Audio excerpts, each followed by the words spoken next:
Tonight, at the most exclusive charity gala in New York City, a mafia boss stands on the red carpet with his mistress on his arm, while the wife he calls a nobody waits in the shadows. He has humiliated her, replaced her, and told her she is nothing without him. What Luca Moretti doesn't know is that the quiet woman he married is secretly the sole heir to a $90 billion global dynasty. And tonight, she is done waiting.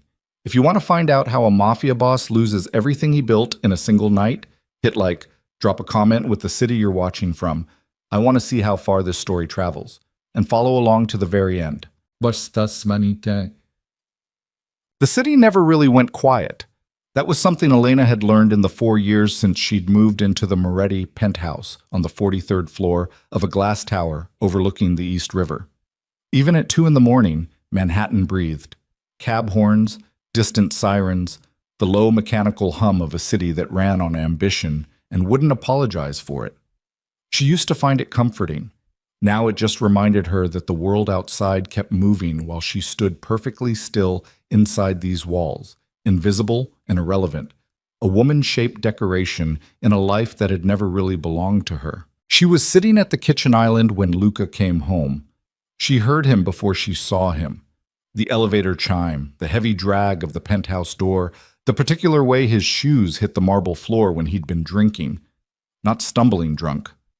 Luca Moretti never stumbled, but there was a looseness to his step when he'd had 3 or 4 glasses of scotch, a kind of casual arrogance that softened the sharp edges he carried everywhere else. He stopped in the kitchen doorway and looked at her the way a man looks at a piece of furniture he stopped noticing. "You're still up," he said. It wasn't a question, and it wasn't warmth. It was just an observation, the same way you'd note that the refrigerator was still running. "I made dinner," Elena said. She kept her voice even. She was very good at keeping her voice even. "It's in the oven. It'll be cold now." Luca pulled at his tie, loosening the knot with 2 practiced fingers. He was, by any objective measure, a beautiful man. Broad through the shoulders, jaw cut sharp enough to draw blood, dark eyes that could communicate threat or charm with a single adjustment of focus. He wore his money the way men like him always did. Not flashily, but with the quiet confidence of someone who'd never once had to check a price tag. The suit he had on tonight was charcoal Italian wool.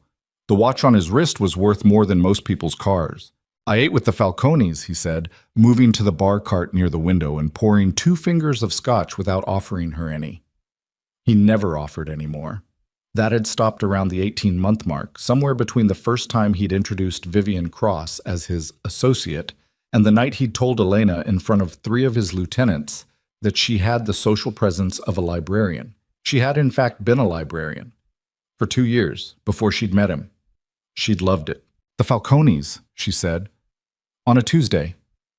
Vincent's got a deal moving. He wanted my input." Luca swirled his glass and stared out at the river.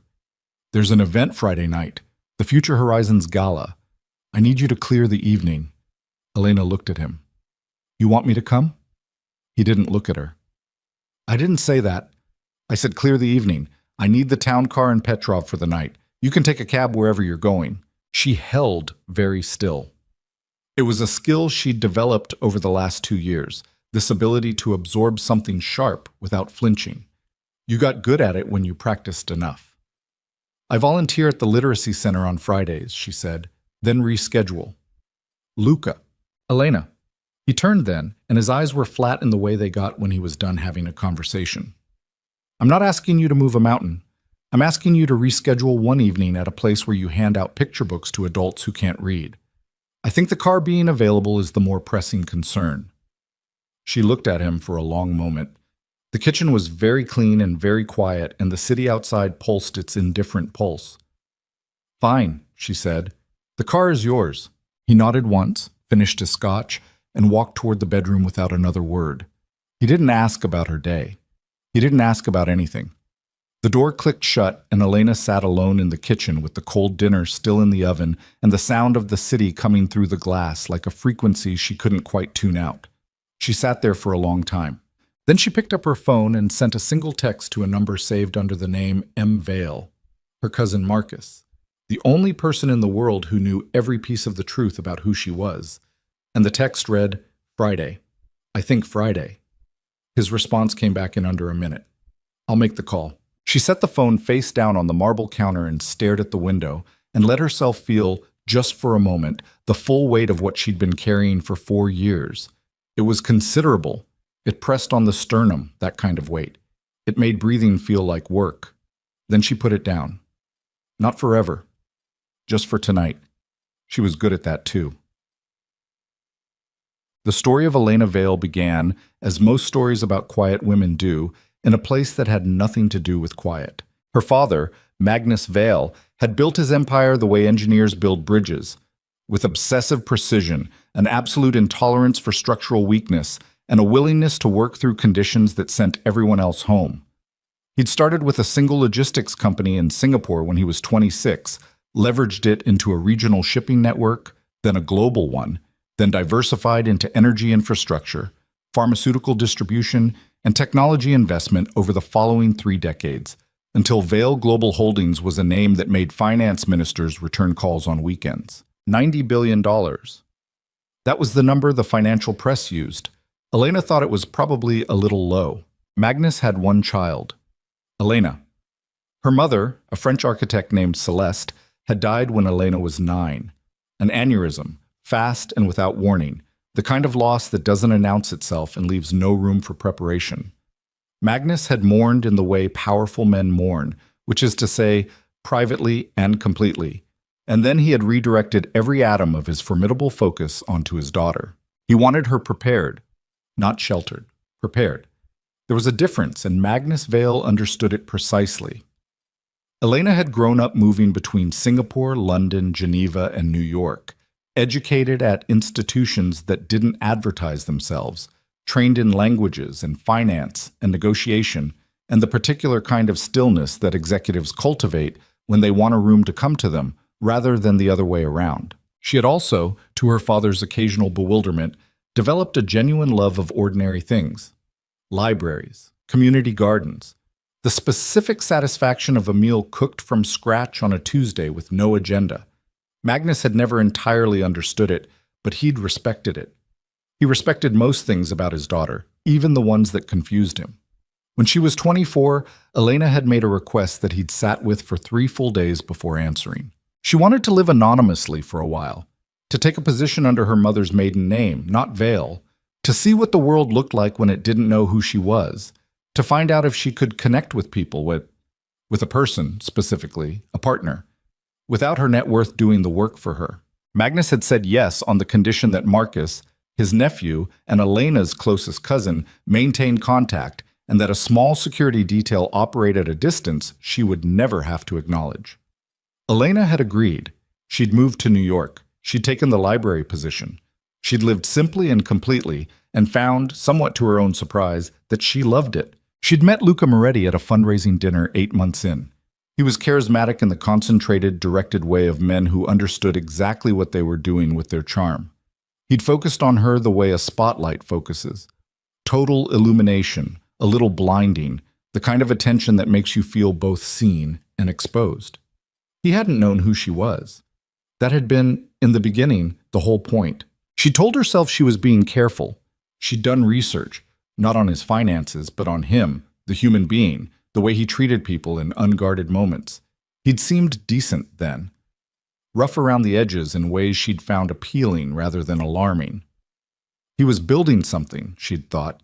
He was a man with ambition and drive and a complicated past who was trying to construct something lasting. She'd been wrong. Not about what he was building, about what he was willing to tear down in the process. She found out about the criminal organization slowly, the way you find out about most things that are hiding in plain sight. A name mentioned and then carefully unmentioned. An associate with eyes that had seen things they didn't want to discuss. A meeting canceled with no explanation that she later learned had involved a federal surveillance team. Luca was not a man who'd inherited his position in the Moretti organization. He'd earned it in ways that left no paper trail and considerable human wreckage. By the time she understood the full shape of what he was, she was already in love, or something that had felt like love at the time. She was honest enough with herself now, sitting in this clean kitchen in this glass tower, to acknowledge that what she'd fallen for might have been the idea of him more than the reality. The reality had taken longer to show itself. They married 18 months after they met. Luca had proposed at a private dinner. No audience, no fanfare, which she'd read as sincerity and which she now understood was simply efficiency. He hadn't wanted the complication of a public spectacle before he knew she'd say yes. The ring was extraordinary. The prenuptial agreement arrived 3 days later, delivered by his attorney with an apologetic smile that didn't reach his eyes. Elena had read every word of it. She'd even added a clause that his attorney had skimmed past, assuming it was a minor request about undisclosed assets. It wasn't minor, but she hadn't explained that, and Luca had signed without asking. That was the first time she'd understood that he underestimated her, not the last. The first year of their marriage had been something, not exactly happy, but charged. The kind of early relationship energy that can be mistaken for love because it produces the same physiological symptoms. Luca had been attentive in the way powerful men are attentive when they're still trying to possess something. He'd shown her off selectively, brought her to dinners where she was expected to be decorative and quiet, and she'd played the role without complaint because she'd still been watching, still evaluating, still hoping the better version of him she'd glimpsed in the early months would reassert itself. It didn't. Instead, Vivian Cross appeared. Vivian was 31, the daughter of a politically connected family from Connecticut, and she had the particular kind of polished beauty that required maintenance the way a race car requires maintenance, constant, expensive, and specialized. She moved in Luca's world effortlessly because she'd been born adjacent to it, had grown up understanding the grammar of power and money and how to position yourself within it. She laughed at the right moments. She wore the right things. She never looked uncertain. Elena had watched Vivian appear in their social orbit with the neutral attention of someone who already knows the ending of a story and is simply watching it unfold. She was not naive. She understood what Vivian was. She even understood, on some structural level, why Luca was drawn to her. Vivian was a reflection of what he wanted to see himself as, a partner who matched the image he was building, who amplified his status rather than complicating it. What Elena had not fully anticipated was how quickly he'd stop pretending. It happened at the Hargrove Foundation dinner in November of their second year. Elena had worn a simple dark dress, nothing spectacular, because she hadn't felt spectacular that week, and she'd never seen the point of performing emotions she wasn't having. Luca had picked her up and looked at her and said, in a voice with no cruelty in it, which somehow made it worse, "You could have made more of an effort," and then looked away. She'd sat through 4 hours of that dinner watching him light up for Vivian across the table with a warmth he hadn't directed at Elena in months. She'd eaten the food and drunk the water and made conversation with the people around her and felt, somewhere in her sternum, a door closing. Not dramatically, not with shattering or tears, just the quiet mechanical click of something being finalized. After that, she'd begun to prepare. She didn't tell anyone she was leaving. That was important. Luca had informants everywhere, people who reported on everyone close to him out of loyalty or fear or both. And Elena had learned early in the marriage that privacy required patience and misdirection. You didn't announce your intentions. You built toward them incrementally, in pieces small enough to be individually meaningless. She'd reached out to Marcus 6 months ago. He'd been waiting. He'd been managing her interests with an attorney named Diane Chu, who was the most formidable contract lawyer Elena had ever met, for the entirety of her marriage, and when Elena finally said the word, the apparatus was ready. The clause in the prenuptial agreement was airtight.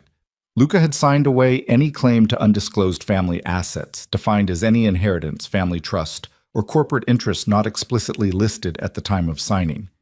Elena's identity as Elena Vale, her father's sole heir, beneficiary of a $90 billion estate held in trust and in corporate structure, had not been disclosed. Luca had signed the document without knowing what he was waiving. His attorney, who'd written the agreement and reviewed the added clause, had assumed it was protecting Elena from a hypothetical future windfall. He hadn't thought to ask what it was actually protecting. Luca would get nothing. The apartment, divided by standard New York law. Some of the jointly held accounts. Nothing that touched the Vale estate. Elena had explained all of this to Marcus on a phone call 3 months ago. He'd listened and then said, "Dad wants to know if you're okay." She'd thought about that for a moment. "Tell him I will be. He wants you home." "I know." She'd looked around the penthouse, the expensive furniture she'd had no hand in choosing, the art on the walls that Luca had bought as investments, rather than because he loved it, The view that was beautiful in the way that things purchased to be beautiful always were. Tell him soon. Thursday came and went. Elena went to the literacy center on Thursday evening, not Friday. She'd rescheduled without telling Luca, not because he would have cared, but because it felt like reclaiming a small square of her own life. She worked with a group of adults ranging in age from 22 to 67, people who were learning to read for the first time or recovering literacy after accidents or illness, and she sat with them for 3 hours and felt, in that specific way she only felt here, that she was doing something real. There was a man named Darnell who was 54 and learning to read after a lifetime of working jobs that hadn't required it. He had enormous hands and a careful dignity, and he held the practice sheets with total concentration. He'd gotten through a full paragraph that night without stopping. When he reached the end, he looked up at Elena with something in his face she couldn't name exactly. It wasn't pride. It was more personal than pride. And she'd said, "That's the whole thing, Darnell. You read the whole thing." He'd nodded slowly and looked back at the page like he needed to verify it. "I did," he said. "Yeah, I did." She'd driven home after that and sat in the parking garage for 10 minutes before going up, letting the feeling of it settle into her. She wanted to carry that with her, the specific weight of something that mattered, not because it was impressive, but because it was true.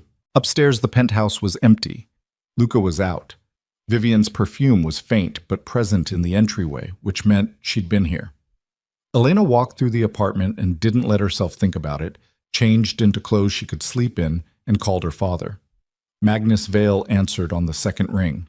He was 81 years old and in better health than men 20 years younger. His voice was like a piece of old timber, dense and dry with a grain running through it. "Elena," he said. "Hi, Dad." "Marcus told me. Friday." "Friday," she confirmed. There was a silence that was not uncomfortable. Her father had never been a man who filled silences just to fill them. "Are you afraid?" he asked. She thought about it honestly. "No," she said. "I've been afraid for 2 years. I think I'm done being afraid." "Good." Another pause. "You have the necklace?" The necklace. The sapphire piece that had been her mother's, commissioned by Magnus for Celeste on their 10th anniversary. A single deep blue stone surrounded by an asymmetric arrangement of smaller diamonds, set in platinum, worth somewhere in the region of $3 million, and priceless in the way that cannot be expressed numerically. It was kept in a vault in the Vale offices on Park Avenue. Elena had asked for it 3 weeks ago. "I have it," she said. "Your mother wore it in the photograph the year you were born," Magnus said. "You know the one." "I know the one." Elena closed her eyes. She knew the one. Her mother sitting in a garden somewhere in the south of France, laughing at something behind the camera, the necklace catching the light. Elena had been 3 months old. Celeste had been 32. She'd had 7 more years. "Good," her father said again. "Let them see you." Friday arrived the way significant days always do, without announcement, looking initially like any other morning. Elena woke before Luca, which was normal. She made coffee and stood at the window with it and watched the city begin its day. The river was gray-green in the early light, moving with its customary indifference. A container ship was making its slow way south. Luca came out of the bedroom at 8, dressed already, moving with the contained energy of a man who had plans. He poured coffee without acknowledging her and stood at the counter scrolling through his phone. "The car's ready," Elena said. He looked up briefly. "Good. What time do you need Petrov?" 6. "We're walking the carpet at 7:30. He went back to his phone. He was wearing a gray suit today, meeting clothes, the kind of day where he'd be establishing territory, and he dressed accordingly. "Don't wait up." She nodded. He left. She stood in the kitchen after the elevator door closed and let the quiet settle for a moment. 4 years. She'd been standing in various versions of this kitchen for 4 years, watching him leave, existing in the spaces between his attention. She'd arrived in this marriage with hope that had taken a long time to die, and now here she was on the other side of it, and the surprising thing, the thing she hadn't quite expected, was how clean it felt. Not painless. Clean. She had things to do. She called the number for Meridian Event Services, the company Marcus had contracted. We're confirmed for 7, said the woman on the line. I'll be ready at 6:30, Elena said. The gown is at the address you provided. The car will be a black Meridian sedan. Your cousin will be there. Good. She set the phone down and went to start the day. She spent the morning at the Vale offices on Park Avenue, the branch office, not the headquarters, a set of floors that operated quietly and efficiently and that Luca had never once thought to ask about. Diane Chu was there with a file folder that contained everything Elena needed to know about the next 48 hours. They sat at a table and went through it methodically.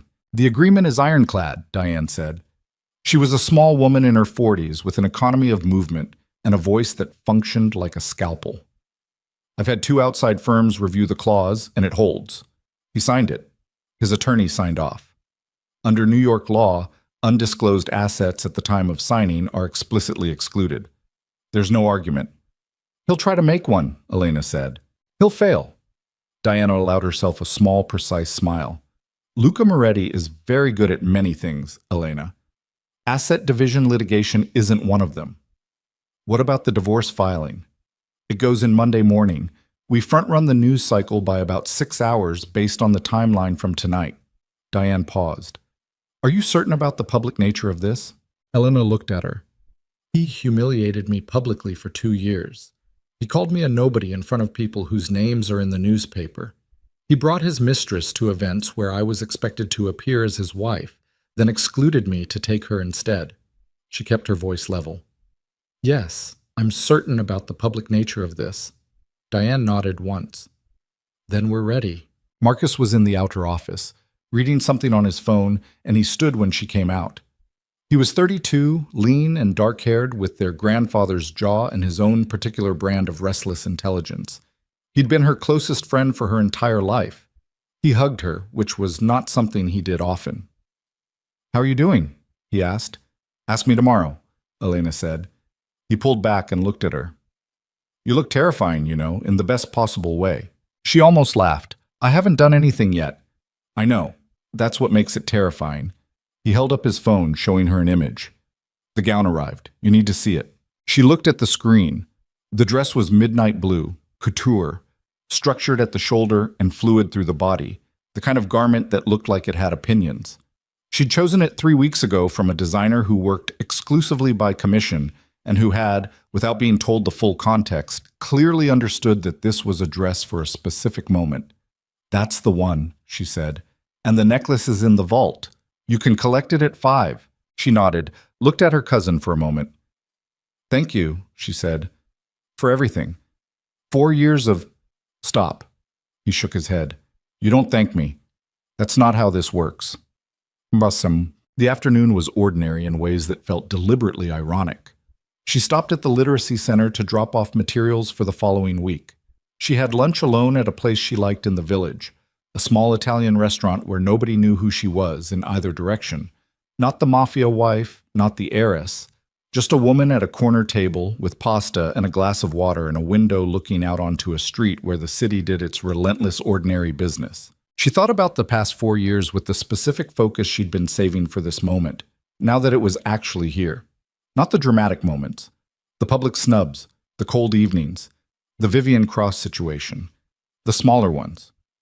The Tuesday morning, Luca had said, half asleep, that she was wasting her life at that library, and she'd said she didn't think so, and he'd said that was the problem with her.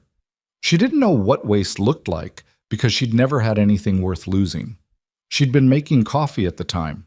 She'd poured his cup, set it on the counter, and gone to work. She'd been carrying that one for 2 years, not because it was the worst thing he'd said, because it was the truest expression of how he saw her, as someone without scale, without heft, without significance, a woman moving through the margins of a life that belonged to someone else. Tonight, he was going to learn what he'd actually been standing next to. She finished her lunch and paid the check and walked back out into the city and felt for the first time in a long time the particular sensation of moving towards something rather than away from it. At 5 o'clock, Elena collected the necklace from the vault on the 32nd floor of the Vale offices. The case was matte black leather, small, and when she opened it, the stone caught the fluorescent light of the vault room and did something unexpected with it, turned it blue and deep and alive. She held the case for a moment and thought about her mother in that garden in France, laughing at something behind the camera. Okay, she said, to no one, to the necklace, to the years. Okay. At 6 o'clock, the Meridian sedan arrived at the Park Avenue address, not the penthouse. Marcus was already there. The gown was in a garment bag that a woman from the designer's team was holding with both hands. They set Elena up in a private room in the Vale offices. A car wouldn't do it. The gown required standing room. And when the designer's representative had finished, when the necklace was clasped at the back of Elena's neck and the midnight blue silk had settled into its proper architecture, the woman stepped back and looked at her with a professional silence that was the closest thing to speechlessness you could find in her industry. Marcus came in after the representative left. He stopped in the doorway. "Elena," he said. "Don't make it a thing," she said. "It's a thing," he said. "It's absolutely a thing." She turned to the mirror. She looked like her mother. She looked like herself. She looked like someone who knew something important that the rest of the room was about to learn. She looked like Elena Vale. The Future Horizons. Gala was the kind of event that existed at the precise intersection of charity and spectacle. It was held every year at the Grand Meridian Hotel in Midtown, 5 floors of glass and marble commissioned by an architect who had believed passionately in the moral authority of good light. And in its annual execution, it drew exactly the people it was designed to draw. The wealthy who wanted to be seen giving, the powerful who wanted to be associated with something clean, the well-connected who understood that the table you sat at in rooms like this was a statement that traveled. Luca arrived at 7:20 with Vivian on his arm and the easy command of a man who believed he owned every room he entered. He did, to be fair, do it well. He moved through the assembled cameras with the practiced grace of long experience, angling for the photographers he wanted, deflecting the ones he didn't, pausing in exactly the right moments to let Vivian's presence register. She was beautiful tonight. A red gown, hair up, the jewelry he'd bought her catching the light in the specific way expensive things catch light. She held his arm and smiled, and they looked like exactly what he wanted them to look like. He spoke briefly to Vincent Falcone near the entrance, shook hands with a city councilman he owned in 3 different ways, and accepted a glass of champagne from a passing waiter. He was at the top of his world tonight, and he knew it, and he had the relaxed posture of a man who had stopped worrying about things falling apart, because they never did for men like him. He wasn't thinking about Elena. He hadn't been thinking about Elena. She was somewhere on the other side of the city, presumably watching television, or at some library event, or otherwise occupying herself in the low-key, unambitious ways she always occupied herself. He'd used her town car. He'd told her he would.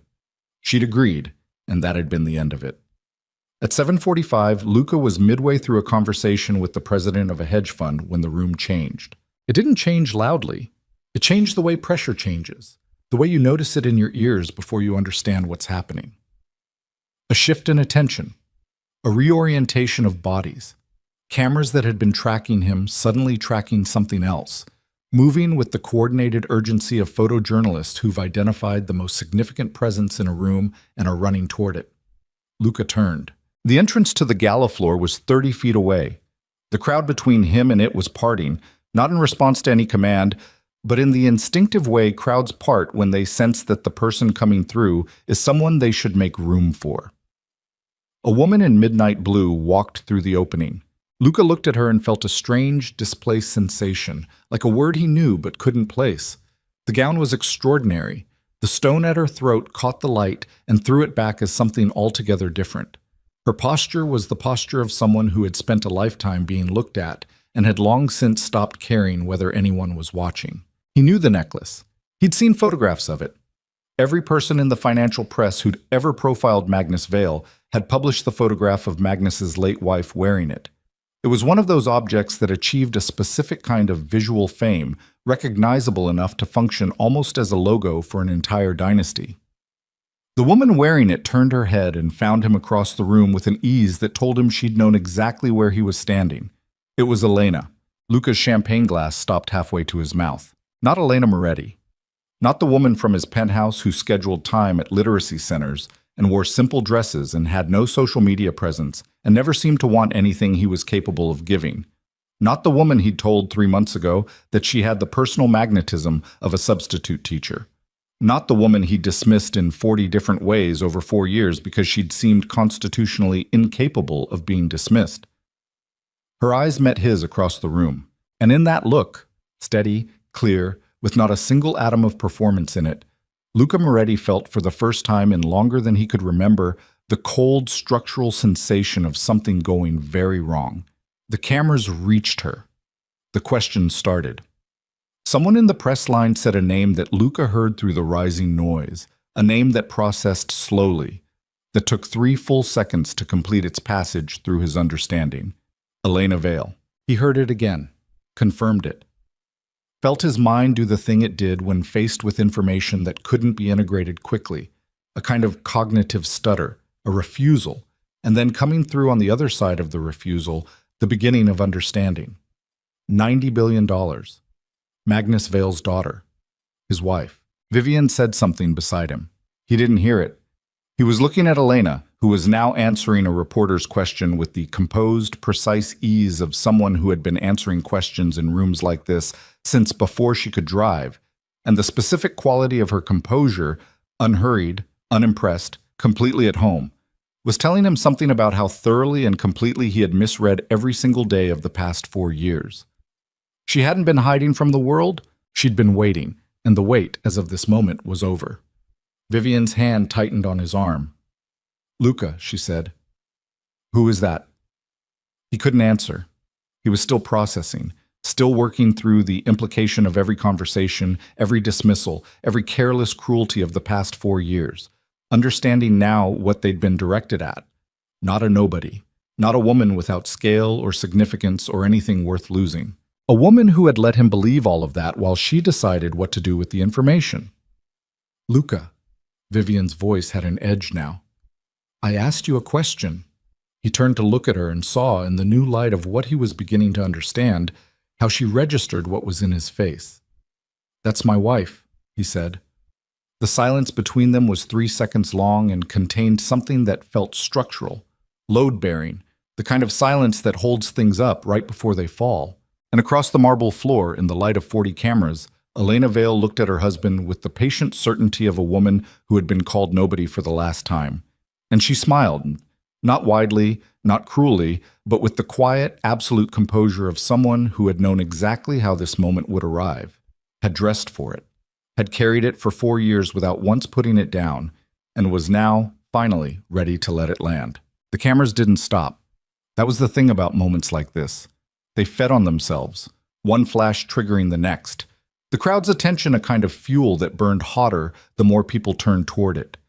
Elena stood at the center of it with the particular stillness of someone who had learned, very young, that stillness was its own form of power. She answered the first question. Yes, she was Magnus Vale's daughter. Yes, she'd been in New York for several years. Yes, it was wonderful to be here tonight. And her voice carried the unhurried clarity of a woman who had rehearsed nothing because she didn't need to. Across the room, Luca hadn't moved. Vivian had. She'd taken a half step back from him, just enough to create distance, just enough to signal to anyone watching that she was reevaluating the geometry of the evening. Luca felt the withdrawal, the way you feel a change in air pressure. Not dramatically, but in the body, in the chest. He set his champagne glass on the tray of a passing waiter with careful precision and started moving. He didn't run. Men like Luca Moretti didn't run across rooms at charity galas, not even on the worst nights of their lives.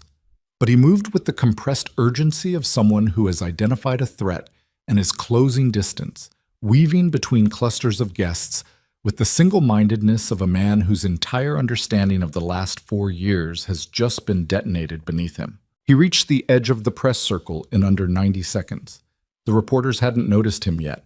They were still aimed at Elena, still producing the questions that would fuel 3 news cycles, still not quite believing the story that had walked through the front door in a midnight blue gown and a necklace worth more than most buildings. Elena was in the middle of answering something about Vale Global Holdings when Luca stepped through the outer ring of the crowd and said her name. "Elena." She turned her head. Found him. The look on her face didn't change.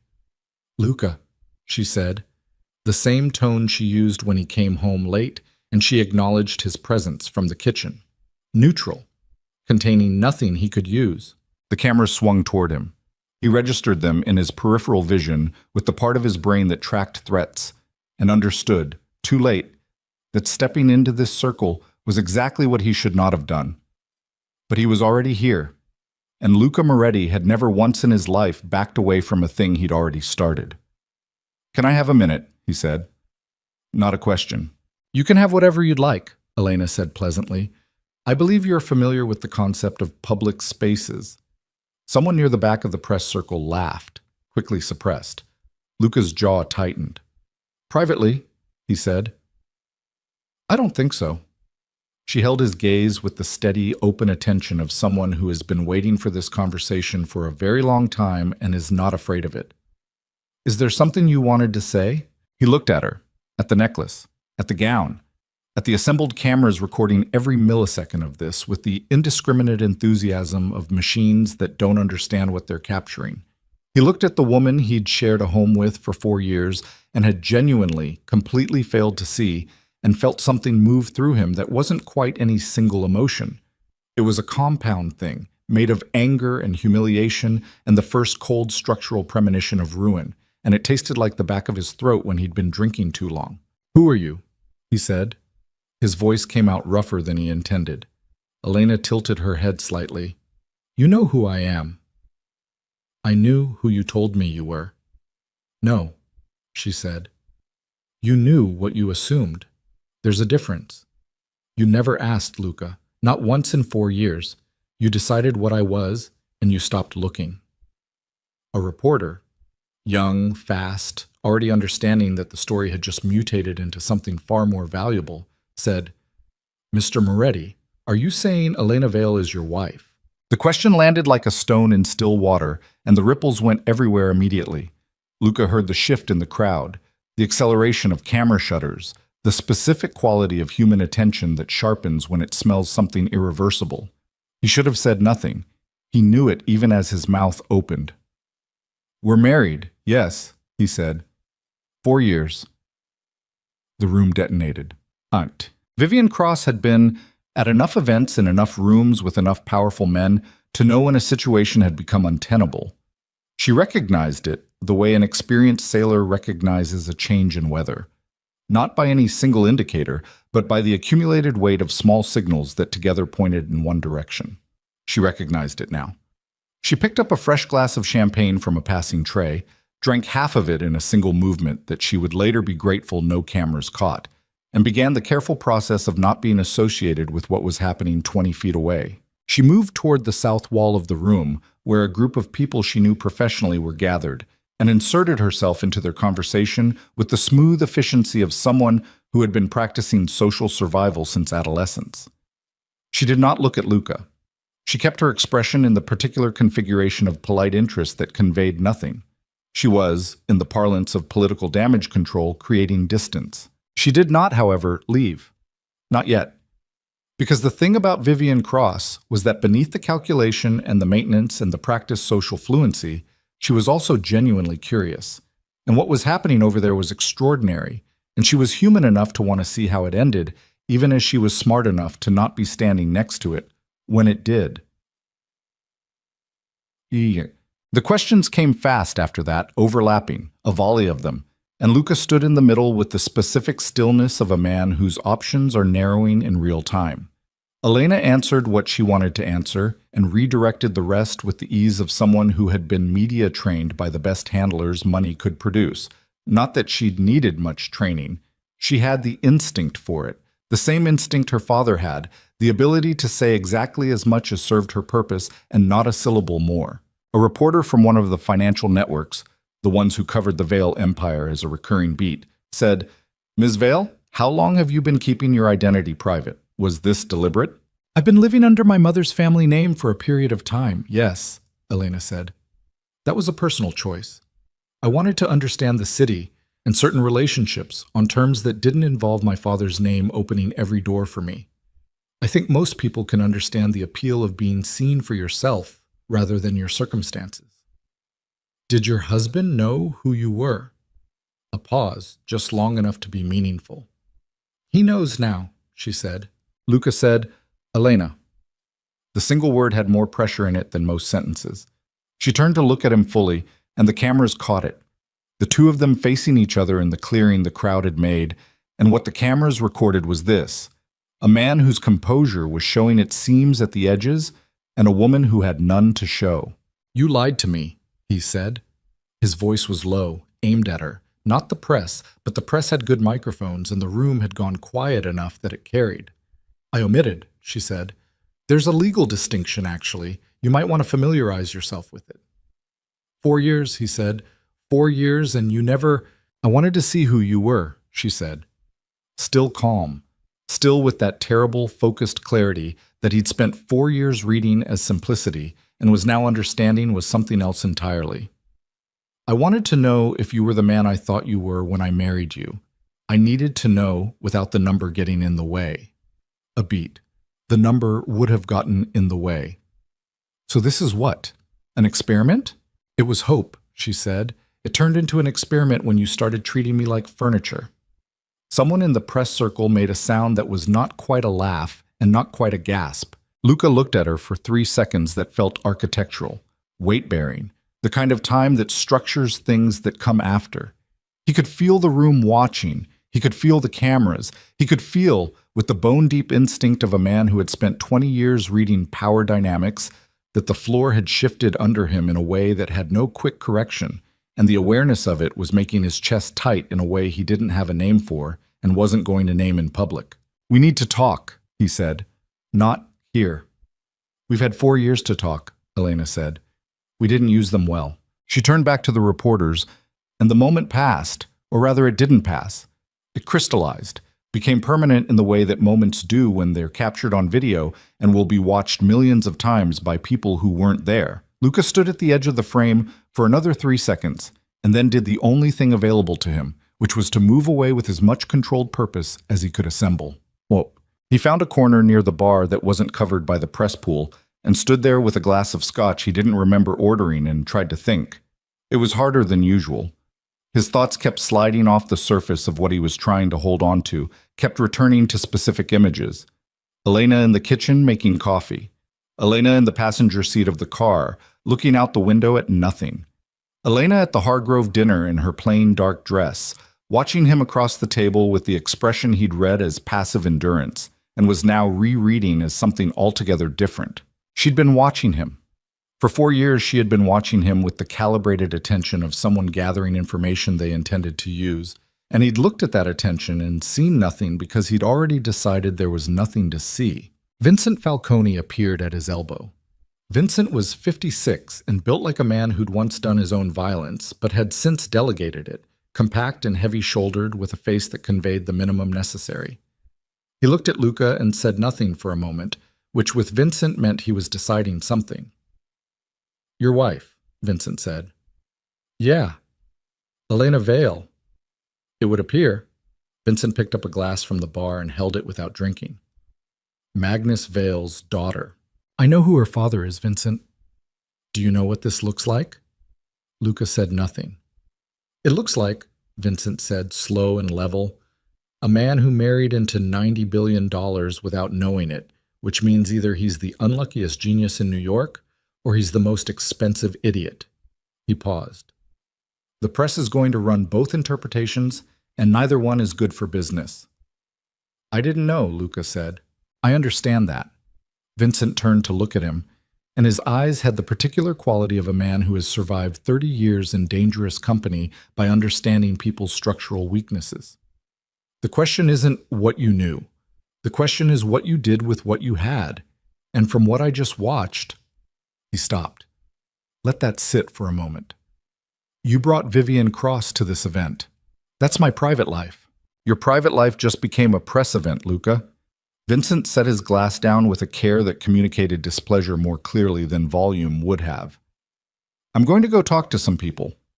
You should figure out what you want the next hour to look like, because right now it looks like a disaster." He moved away. Luca stood with his scotch and the noise of the room pressing in from all sides and felt the very specific sensation of having been outmaneuvered by someone he'd never seen coming, and underneath that sensation, taking its time to surface, was something rawer and less manageable.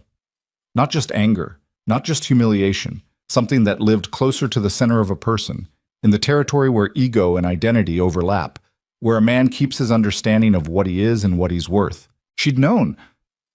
For 4 years, she'd known exactly what she was, and she'd stood in his kitchen making coffee while he told her she didn't know what waste looked like because she'd never had anything worth losing. The scotch went down in a single movement. Across the room, Elena was moving through conversations with the fluid ease of someone who had grown up in these rooms, who knew their grammar and their rhythms, who understood that the social architecture of events like this could be worked like any other system if you understood the underlying structure. She spoke with the CFO of a pharmaceutical company, with the deputy director of a foundation she intended to partner with 3 journalists who were writing 3 different stories about her appearance tonight, and who were, by the end of each conversation, writing slightly different versions than they'd started with, versions that had her fingerprints on them. Marcus was 20 feet away at all times, not hovering but present, the way a good wingman operates. He caught her eye once, and she gave him the smallest nod, and he relaxed a degree that probably nobody else noticed. The CEO of a media company named Harland Briggs worked his way to her side with the practiced ease of a man who understood he was getting exactly one window of opportunity and intended to use it. Briggs was 62, silver-haired, the kind of man who played 4-dimensional chess in boardrooms and thought he was the only one doing it. "Elena Vale," he said, as though confirming a fact he found pleasing. "I knew your father in Singapore, 87, 88. He was extraordinary." "He still is," she said. Briggs smiled at the correction. "Of course, I meant in those years. The ambition was palpable. You could feel it in the room." He glanced toward the area where Luca was still standing, more visible now because the press had thinned, but the strategic observers, the ones who mattered, were all tracking him in their peripheral vision. "You've had an eventful evening." "It's been a straightforward evening, actually," Elena said. "The events were all planned." Briggs looked at her with a recalibrated interest. "Your father trained you well." "I trained myself," she said pleasantly. "My father provided the material."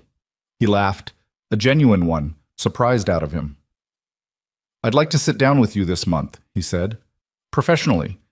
There are some areas of mutual interest I think we should discuss." "Have your office call Marcus Chen," she said, nodding toward her cousin. "He manages my calendar." She moved on before Briggs could extend the conversation. Not because she was done with him, but because leaving while he still wanted more was better positioning than staying until he was satisfied. That was something her father had told her at 16 during a seminar that had presented itself as a family dinner. You leave when they still want something. She'd thought it was about business. It had turned out to be about everything. Luca found Vivian near the south wall at 9:45.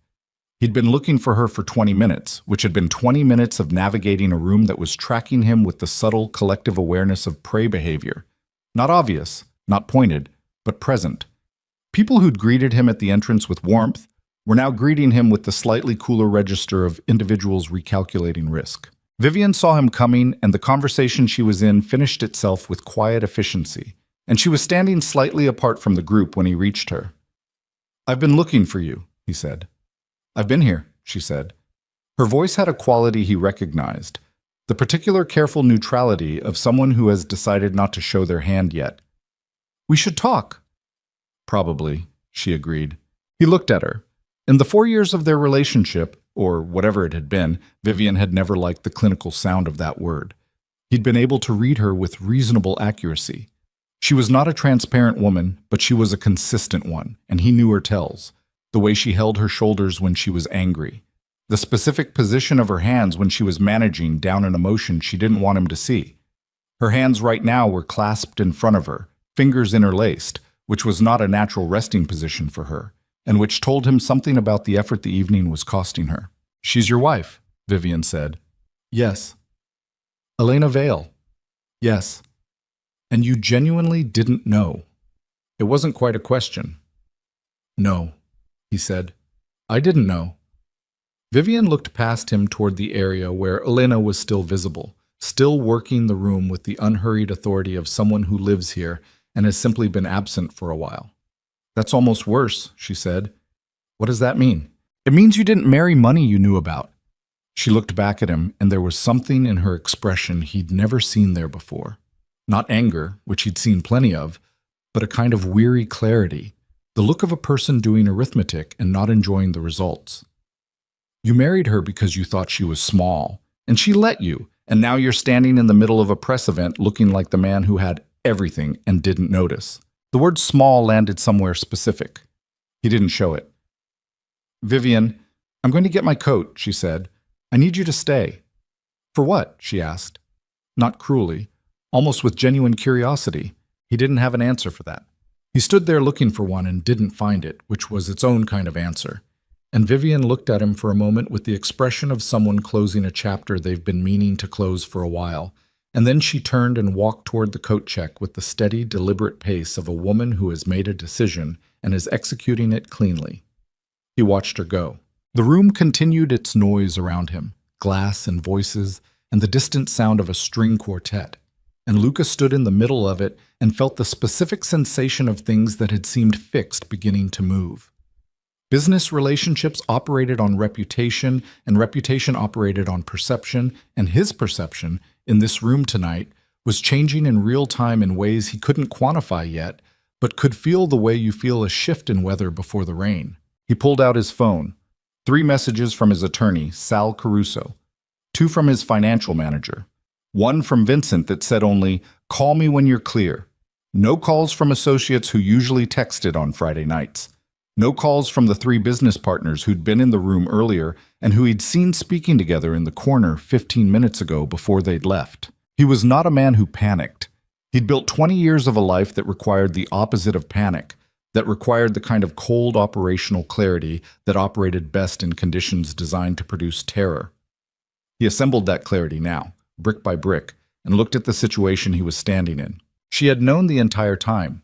She had withheld her identity, legally, deliberately, with the assistance of professionals, and she had watched him, and she had evaluated him, and he had failed the evaluation so completely that she was now here at the most visible event of the New York social calendar in her mother's necklace, with her real name, and she had done it in a way that made him the story, not her reveal, his failure to see her. He put his phone in his pocket and started walking toward her. Man. She was in conversation with 2 women from a philanthropic foundation when she saw him moving. She saw it in her peripheral vision and finished her sentence before she adjusted her attention, which was a choice he noticed and which tightened something in his face. "Elena," he said, when he was close enough that it didn't need to be loud. The 2 women looked between them and found reasons to be elsewhere. "Luca," she said. They were standing near the east windows. The city was outside. Friday night, mid-November, the lights of Midtown running south in a grid that went on longer than you could see from any single window. Luca stood with his back to it and looked at his wife. "The prenup," he said. She waited. "The clause you added." "What about it?" His jaw worked for a moment. "You planned this from the beginning." "I protected myself," she said. "There's a difference. You knew what you were doing when you added it. You knew I wouldn't read it carefully because you knew how men like me operate. We look at the document we asked for and we sign it, and we don't." He stopped. The sentence had taken him somewhere he hadn't intended. He started again. "You set me up." "I created a fair agreement," she said. "What you chose not to examine in it is on you." 4 years, Elena. 4 years, she agreed. 4 years of being told I had the social presence of a librarian. 4 years of watching you decide I wasn't worth your attention because I didn't come dressed the way you wanted. 4 years of hearing my work described as handing out picture books. She said it without heat, without tears, with the composed delivery of someone who has said these words in their head enough times that they've become clean. "You had 4 years to see me. You chose not to." He looked at her, and the anger in his chest had something behind it now. Something that might in another man have been remorse, but in Luca Moretti expressed itself as a harder kind of fury, because remorse required the admission of something he was not yet built to admit. "What do you want?" he said. "I want a divorce," she said simply. "The papers are filing Monday. Diane Chu is handling it." The name registered. He knew Diane Chu by reputation. Everyone in New York who'd ever been near a significant contract dispute knew Diane Chu by reputation, and the reputation was not comfortable. "You've been planning this." "For 6 months. Yes, 6 months." He processed that. The timeline of the past 6 months reordered itself with this new information running through it, and none of what he saw was useful to him. All of this, he gestured, a small contained movement that encompassed the room and the cameras and the necklace and the gown. This was orchestrated. Yes, she said.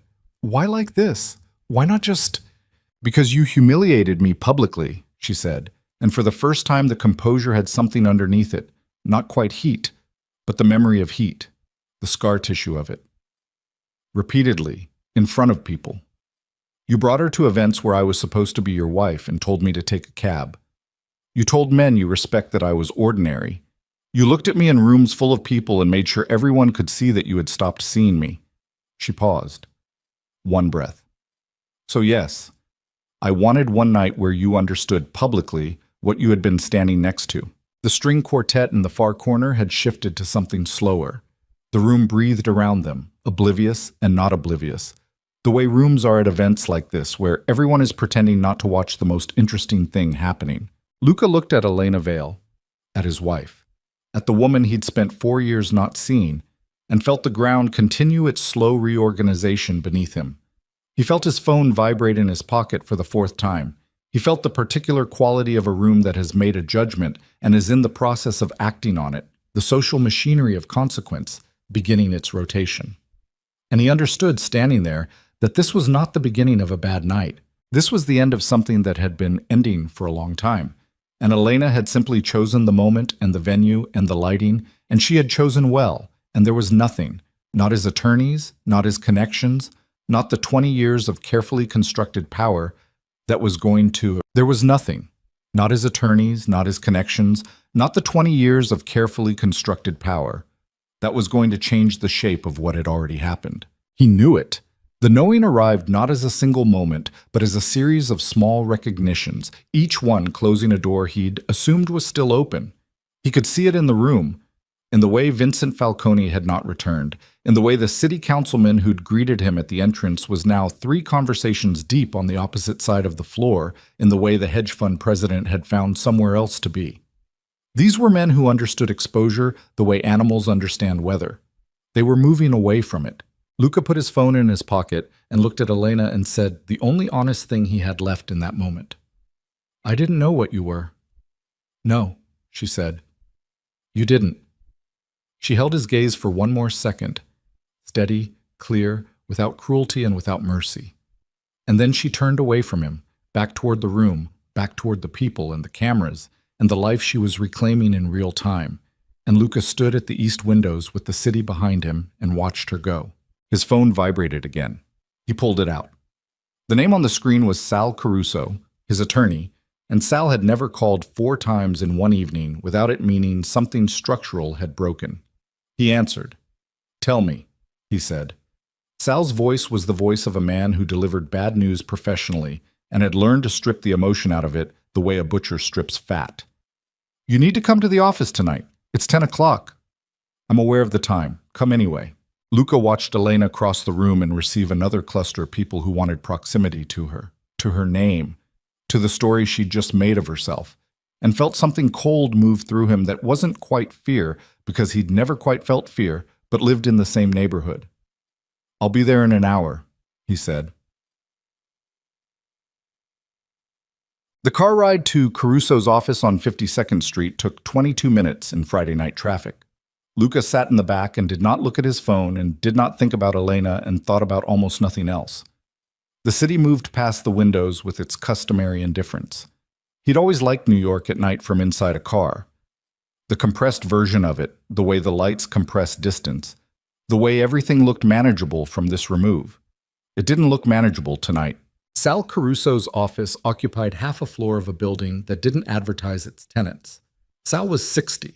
A former federal prosecutor who'd crossed the aisle 20 years ago and never looked back, and his office looked like the inside of his mind, dense with files, precise in its organization, containing nothing that hadn't been placed there deliberately. He was behind his desk when Luca came in, jacket off, which meant he'd been there for hours. His associate, a young woman named Brianna Park, who was the sharpest person in any room she entered and who Sal kept at his side for exactly that reason, was at the small conference table with a laptop and 3 legal pads covered in notes. "Sit down," Sal said. Luca sat. "Talk." "The prenuptial agreement." Sal opened a folder and turned it to face Luca across the desk. "Specifically the clause on page 11. Subsection 4, paragraph 3. Luca looked at the page. He'd read this document. He'd had Sal review it.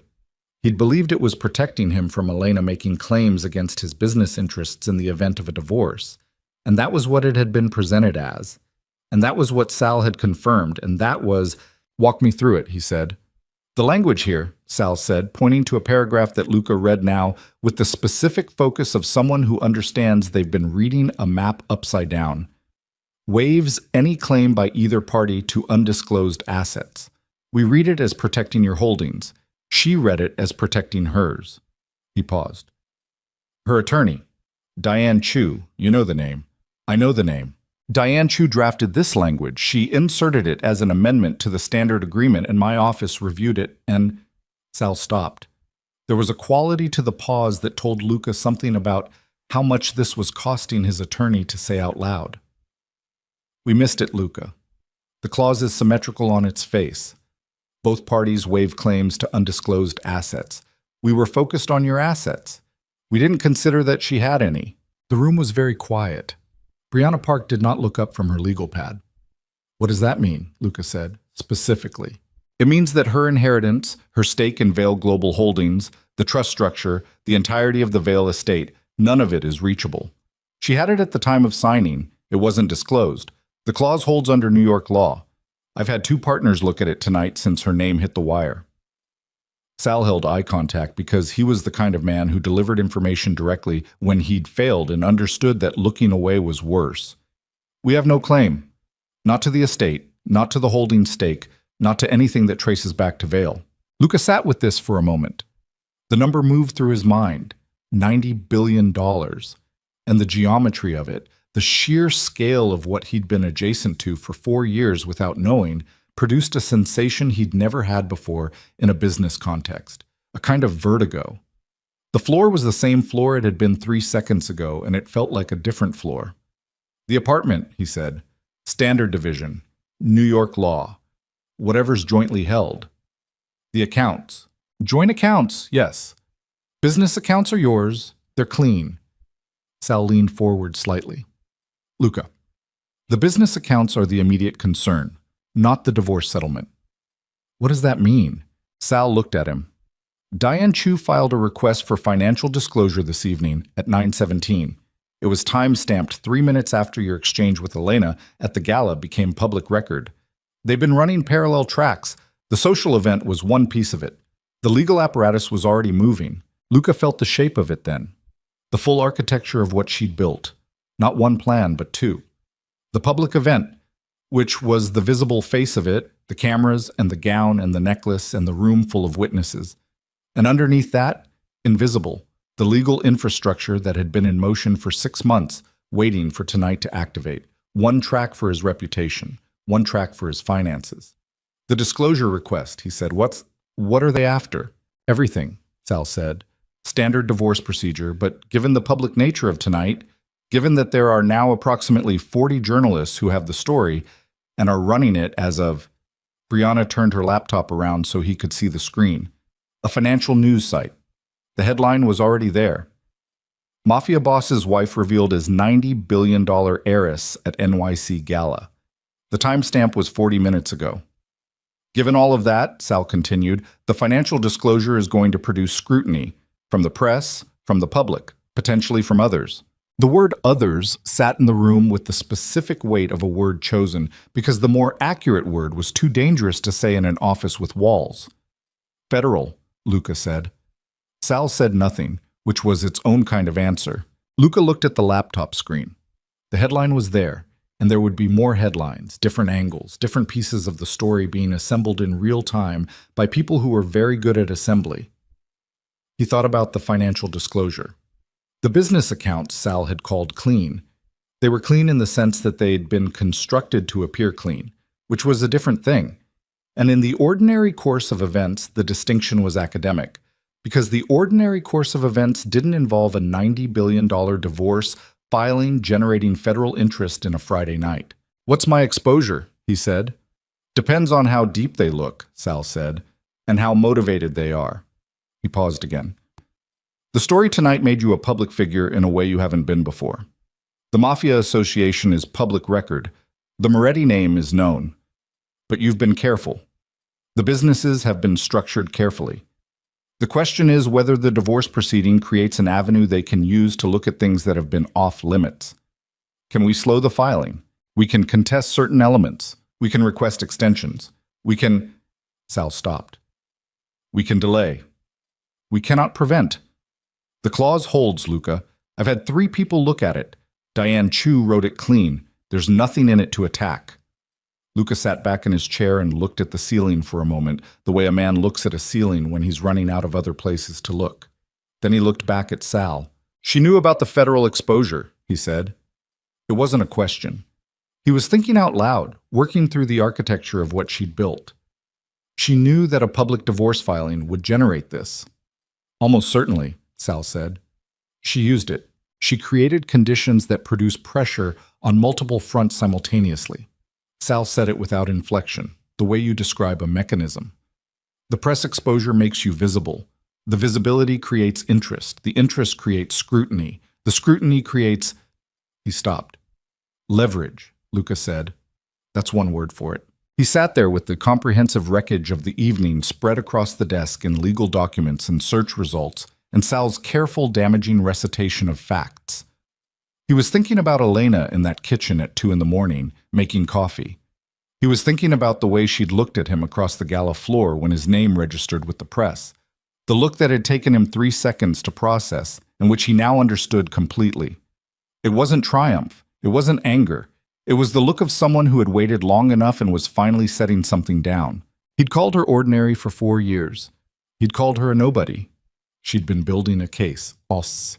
He left Caruso's office at 11:40 and stood on the sidewalk on 52nd Street and let the cold hit him. November in New York had a particular quality at this hour, sharp and clear and without sympathy. He stood in it for a moment without moving. His phone had 21 notifications. He didn't look at them. He put the phone in his pocket and stood on the sidewalk and tried to think clearly, which was harder than usual because the things he normally used to think clearly, certainty about his position, certainty about his resources, the bedrock sense of being the most dangerous person in any negotiation, were all compromised tonight in ways he hadn't cataloged yet. A car went past. Then another.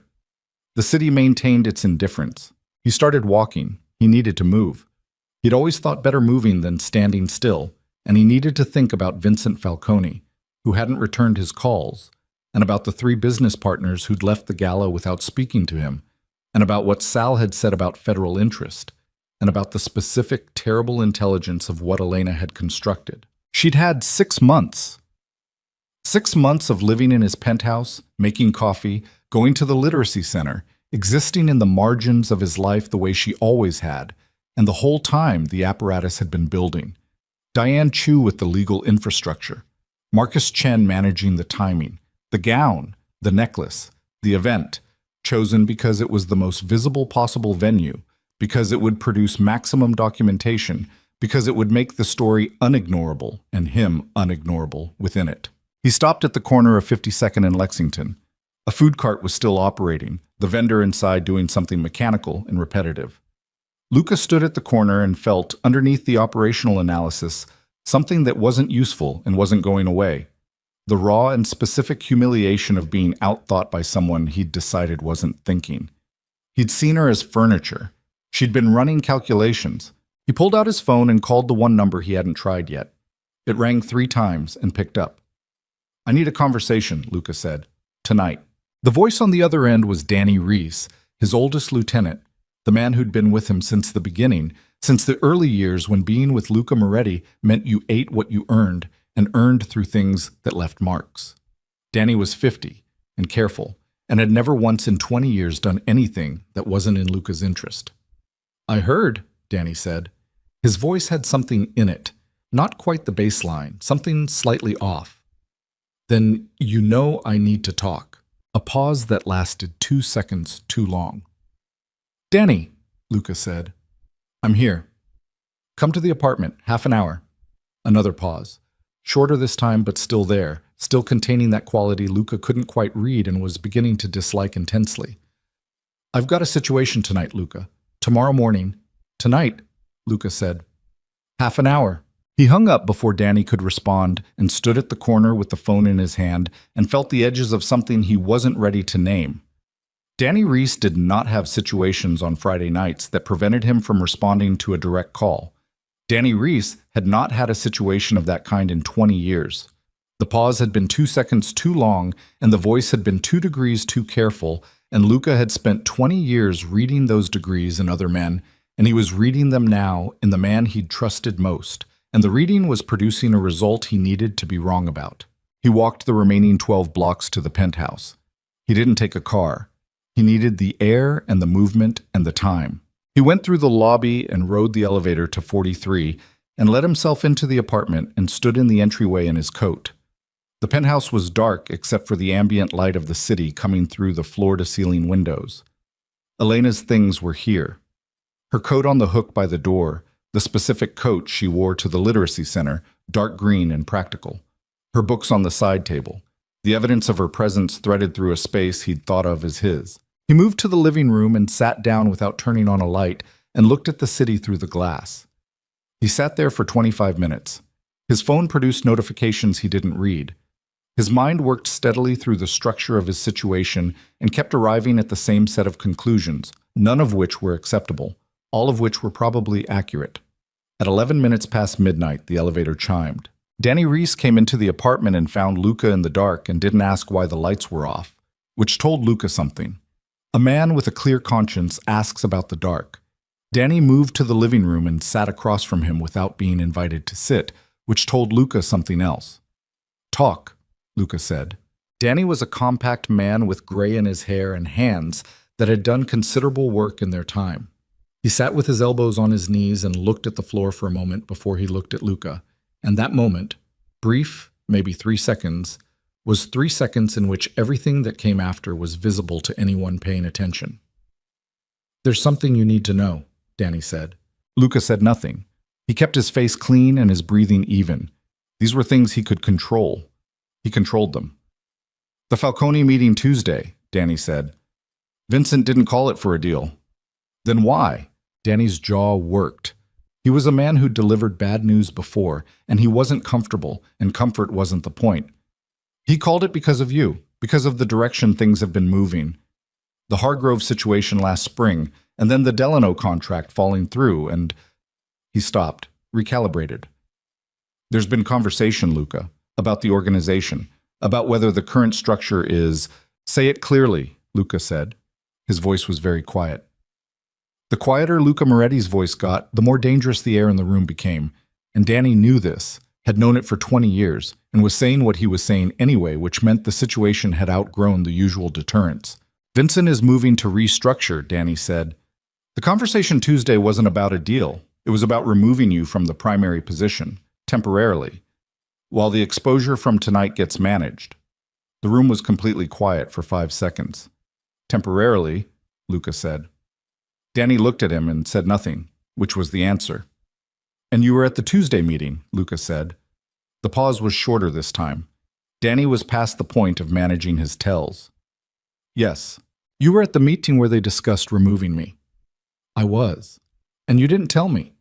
Danny looked at him with the specific expression of a man who has done something he can't undo and has made his peace with it in the way that people make peace with things they can't undo, imperfectly, with residue.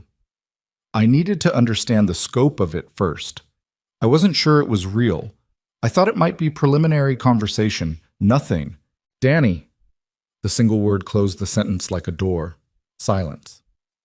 20 years, Luca said. He didn't say it with heat or with grief. He said it the way you state a number on a balance sheet. 20 years and you sat in that room. I sat in the room, Danny said. I didn't agree to anything. You sat in the room and you didn't call me. Danny looked at him steadily.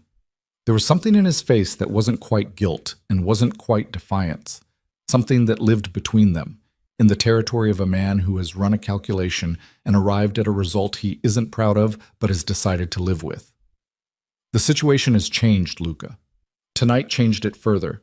Vincent and the others, they're not wrong that the exposure creates problems. The federal angle, the press, don't. Luca stood up.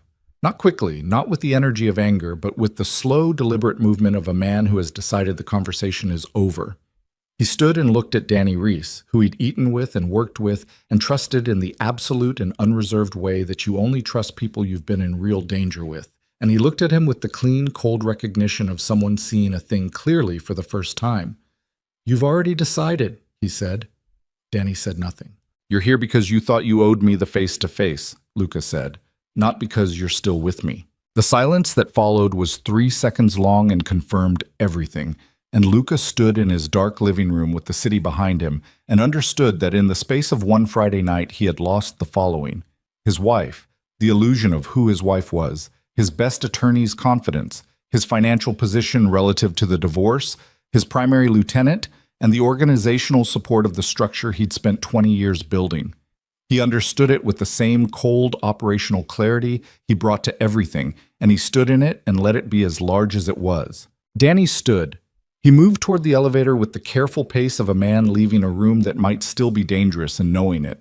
He stopped with his hand on the elevator panel. "For what it's worth," he said. "It's worth nothing," Luca said. "Go." The elevator door closed. Luca stood alone in the dark penthouse with Elena's coat on the hook by the door, and the city producing its indifferent light through 43 floors of glass, and he felt the ground beneath him for what it actually was. Not solid, not permanent, not the foundation he'd believed it to be, but something he'd constructed from materials that had always had their limits, and those limits had been reached. And he was standing on the other side of them now in territory he had never prepared for because he had never once seriously believed he would arrive. He stood there for a long time after the elevator closed. The city outside the windows kept doing what the city always did. Indifferent, relentless, burning its 10,000 lights into the November dark. And Luca Moretti stood in his living room with his coat still on and felt the specific quality of a man who has reached the end of a long road and found nothing at the terminus except the evidence of his own decisions. He didn't sleep. He sat in the chair by the window until 3 in the morning, and then he got up and made coffee because making coffee was something to do with his hands, and his hands needed something to do. He stood at the counter and drank it black and looked at Elena's coat on the hook by the door and thought about 20 years of building something that had, in the space of one night, shown him what it was made of. Not nothing. He was clear-eyed enough to see that. The organization was real, the money was real, the power he'd accumulated was real. But it had been built on the assumption that he was the most dangerous variable in any situation he entered, and that assumption had been wrong, and the wrongness of it had been sitting in his kitchen for 4 years making coffee and going to the literacy center and watching him decide she wasn't worth watching. At 4 in the morning, he called Sal Caruso. Sal answered on the second ring, which meant he hadn't slept either. "I need options," Luca said. "I've been working on options," Sal said. "Come in at 7. He was there at 6:50. The options, as Sal laid them out across the conference table in the gray early light of a Saturday morning, were not good. They were the options available to a man in a position that had been architecturally compromised, workable, but requiring the kind of concession that left marks. The divorce proceedings were essentially uncontestable on the asset question. Diane Chu's clause held. Luca would receive his share of jointly held property under standard New York law, which amounted to the apartment they'd need to negotiate the buyout, and the joint accounts, which were substantial but not transformative. The Vail estate was untouchable. The Vail Global Holdings stake was untouchable. Everything that made Elena Vail who she was on paper was on the other side of a legal wall that Sal's 3 partners had now examined from every angle and found without a seam. "The disclosure request," Sal said. "We can push back on scope. We can argue that certain business entities are outside the marital estate and therefore not subject to—" "Will it hold?" Luca said. Sal's pause was brief and honest. "In front of the right judge, possibly. In front of the wrong judge, no." "And the federal angle." "That depends on what the disclosure surfaces and who's looking at it and how motivated they are." Sal looked at him across the table.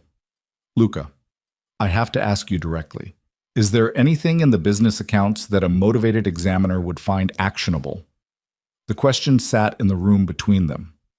Sal, Luca said, I know what I'm asking. Then you know I can't answer it here. Sal nodded once. He'd expected that answer, and it had told him what he needed to know, and they both understood that and moved on. The press situation is separate from the legal situation. The press situation is... He paused. The press situation is significant. The story broke on 6 major outlets last night. It's on 4 financial networks this morning. The framing is consistent. Mafia boss, secret heiress wife, public confrontation. You are the story, Luca, not Elena. She's the revelation. You're the... He stopped. Say it. You're the man who didn't see it. The words landed in the specific way that true things land when you've been avoiding them. Luca sat with them for a moment and then put them aside because they weren't operationally useful, and operational utility was what this moment required. Vincent Falcone, he said. What about him? I need a meeting today. Sal looked at him carefully. Is that wise? It's necessary. Whether it's wise is a secondary question. He pulled out his phone and checked the screen. 14 messages overnight. None from Vincent. 2 from people in the organization's outer ring.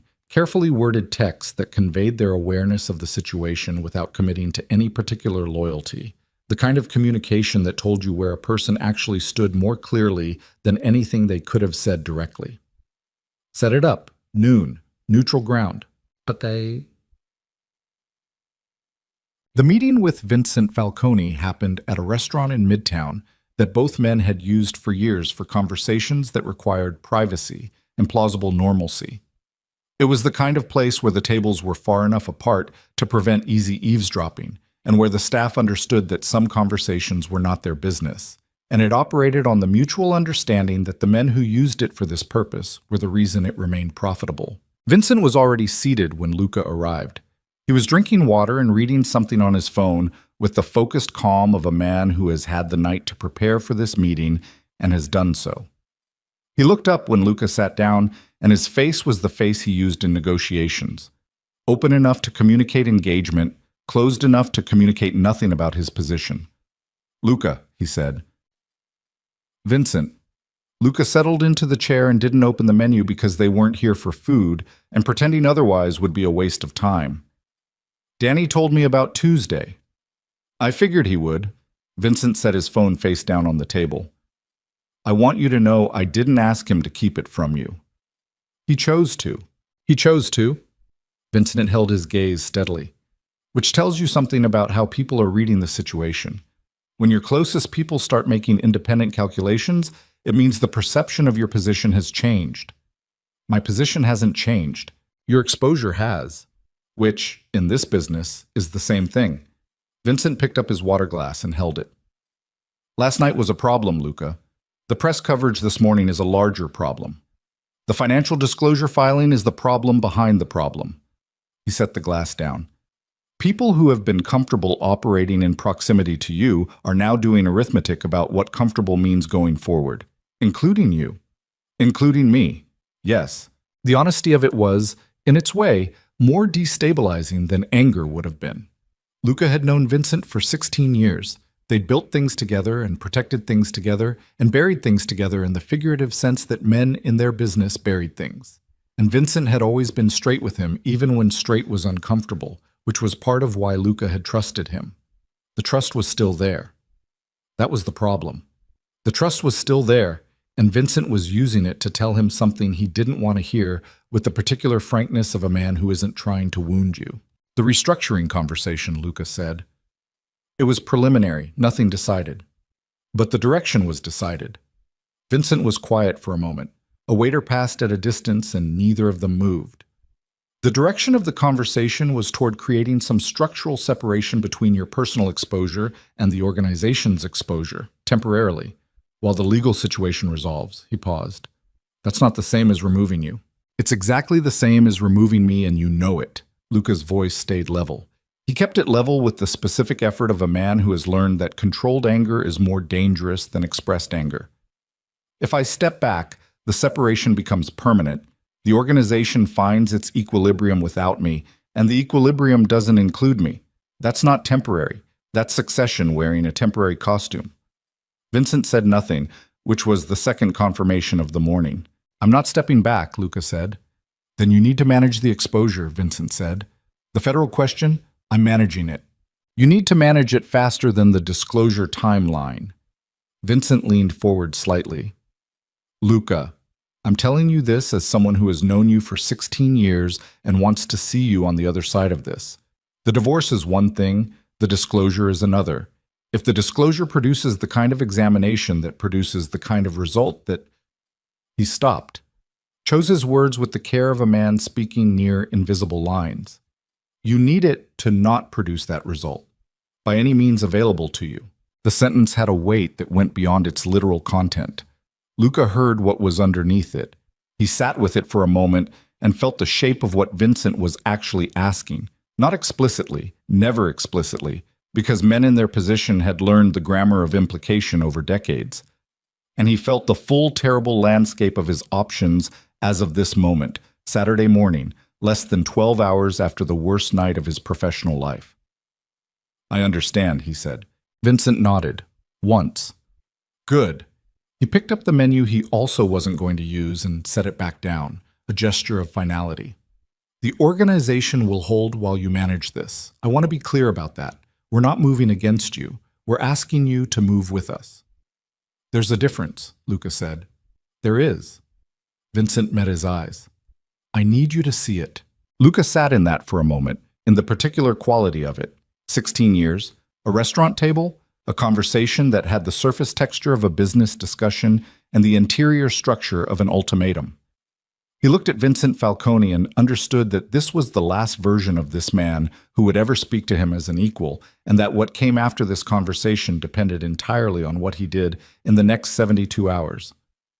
Give me until Monday, he said.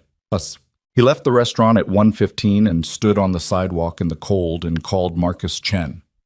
The call was not a thing he'd planned. He'd been walking toward his car and his phone was in his hand, and the decision happened with the rapid instinctive logic of a man who has run out of conventional moves and is beginning to operate from the part of himself that existed before strategy, before construction, before 20 years of careful architecture. Marcus answered after 4 rings. Moretti, he said. Not surprised. Not warm. I need to talk to Elena. No. Marcus, she's not available to you. His voice was clean and direct, without performance. Diane Chu handles all contact from this point. You have her number. This isn't legal business. Everything between you and my cousin is legal business now. That's what happens when you file for divorce. A pause. Or she does, technically, which you'll find out Monday. I know about Monday, Luca said. I know about the timeline. I know about all of it. He stopped walking. He was on the corner of 53rd and 6th, and the Saturday afternoon city was moving around him with its full, indifferent Saturday energy. Tourists and cabs, and a man selling roasted nuts from a cart, and 2 kids on bicycles weaving through the pedestrian traffic. I need 5 minutes with her. Why? The question was simple, and he didn't have a simple answer. He stood there with the phone at his ear and tried to find an honest version of what he needed, and it came out rougher than he intended. Rougher than the calibrated control he'd been maintaining since 11 o'clock the previous night. Because I need to say something to her directly, he said. Not through attorneys, not in a courtroom. To her. The silence on Marcus's end lasted 4 seconds. I'll ask her, he said finally. I'm not promising anything. The call ended. Luca stood on the corner and put his phone in his pocket and stood in the cold for a moment and breathed. Just breathed. Which was something he'd stopped doing well somewhere around 3 in the morning and hadn't recovered yet. Up. Elena was at the Vale offices when Marcus relayed the request. She was at the long table in the main conference room with Diane Chu and 2 of Diane's associates, working through the Monday filing documentation with the focused efficiency of someone who had been waiting for this process to begin and was now fully engaged with its execution. She was wearing her own clothes today, not the gown, not the necklace, just dark slacks and a simple cream sweater, the kind of thing she'd worn to the literacy center. And she looked, Diane thought privately, like a woman who had set something down after carrying it too long and was only now discovering the full relief of empty hands. Marcus came in and said, "He wants 5 minutes to talk. Not legal." Diane looked up. "Absolutely not." Elena looked at Marcus. "What did he sound like?" "Like a man running out of road," Marcus said. A beat. Diane said, "Elena." "Tell him an hour," Elena said. "Here, with you in the room and Diane next door." She looked at her attorney. "Everything he says is on record. I'm not meeting him alone and I'm not giving him anything operational, but I'll hear what he has to say." Diane looked at her for a long moment with the expression of a professional who has learned to trust her client's instincts while reserving the right to document her objections. "On record," she said, "and I'm 10 feet away." 10 feet is fine," Elena said. "Det." He arrived at 2:45. Elena was already in the room when he came in, seated at the head of the conference table that had been her father's design choice, a long piece of pale oak that conveyed seriousness without aggression. Marcus was against the far wall with his arms crossed. The door to the adjacent office was ajar, and there were sounds from it that indicated Diane was present and working. Luca came in and looked at the room and looked at Elena, and for a moment he just stood there, coat on, something in his face that she'd never seen on it before. Not anger, not the compressed, managed control he wore the way other men wore watches. Something raw, something that had been, she thought, sitting underneath the control for a very long time and had finally found its way to the surface through the cracks that the last 18 hours had made. He sat down across from her, not at the far end. 3 seats down, close enough to talk without the table as a stage. "I'm not here to negotiate," he said. "I know," she said.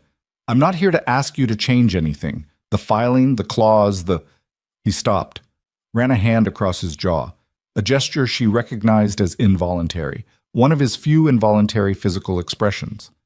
"None of that. That's done." "Then what?" she said.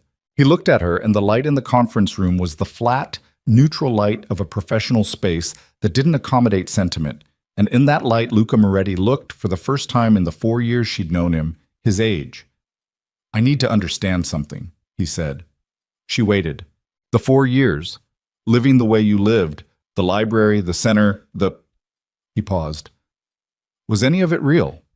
Were you actually there, in any of it, or was it all—" He stopped again. He was finding this harder than he'd anticipated. She could see that. And she let him find it hard because it was hard, and he'd been the cause of most of the difficulty, and she wasn't going to rescue him from the effort of saying what he'd come to say. "It was all real," she said. "The library was real. The center was real. Darnell learning to read was real." She kept her voice even. "What did you think it was?" "I thought it was—" He looked at the table for a moment. "I thought it was you settling, filling time. I thought—" He stopped for the 3rd time, and there was something in the stop that was different from the previous ones. Less managed, more actual. "I thought you were small," he said. "I looked at you, and I decided you were small, and I stopped looking. And everything I missed was on the other side of that decision." The room was quiet. From the adjacent office came the faint sound of a keyboard. Elena sat with what he'd said and let it exist as what it was. Not an apology, not quite, but the closest thing to one that a man with his specific construction could produce, which was a statement of what he'd done stated clearly, without excuse, with the particular courage of someone who has been stripped of the resources that usually protect him from clarity. "I know you did," she said. "I'm sorry." 2 words. They came out with the rough, unpolished quality of words that haven't been said often enough to have a comfortable texture. "For what I said, the things—" He paused. "The things I said about you in front of people. That was—" He stopped. "Wrong," she said quietly.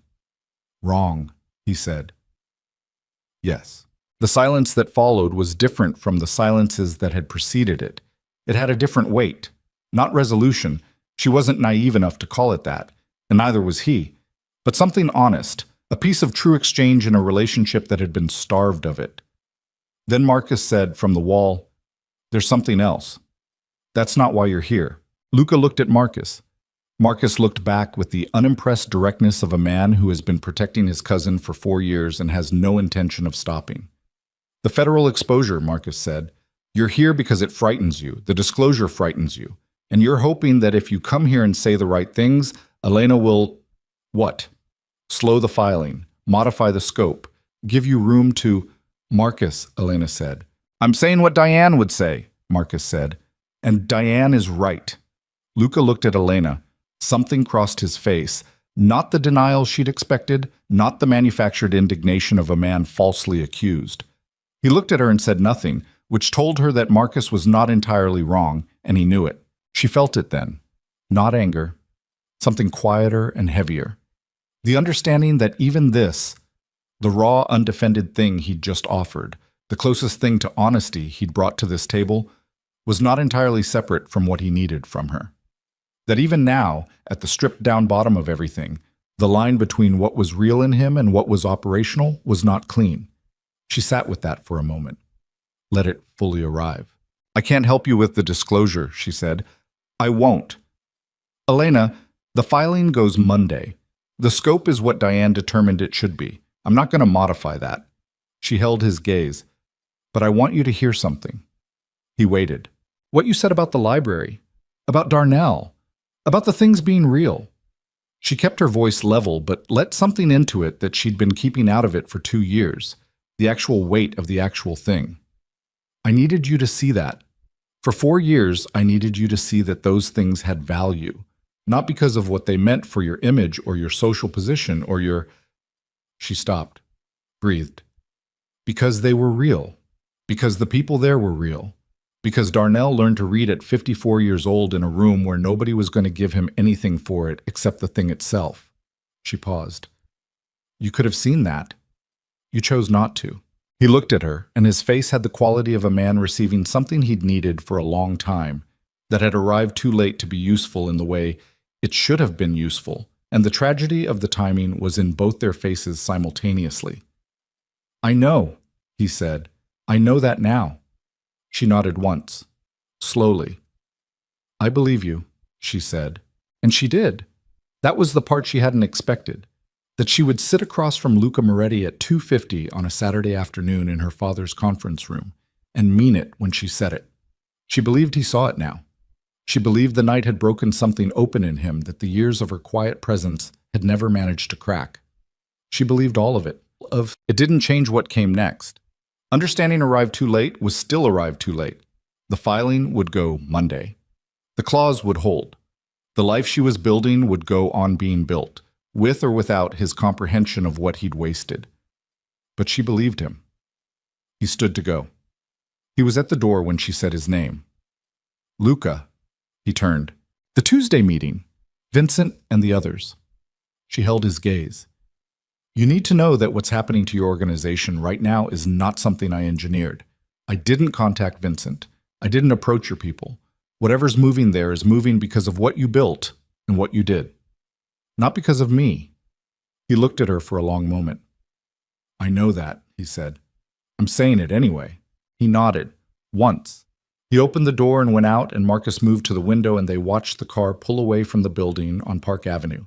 And Elena sat at the long, pale oak table and felt the full complicated weight of the last 24 hours settle into her bones like weather. Marcus turned from the window. You okay? I will be, she said. The same thing she'd told him 6 months ago on the phone. It was still true. It was becoming more true by the hour. Her phone buzzed on the table. She looked at the screen. A message from Diane, sent from 10 feet away in the adjacent office.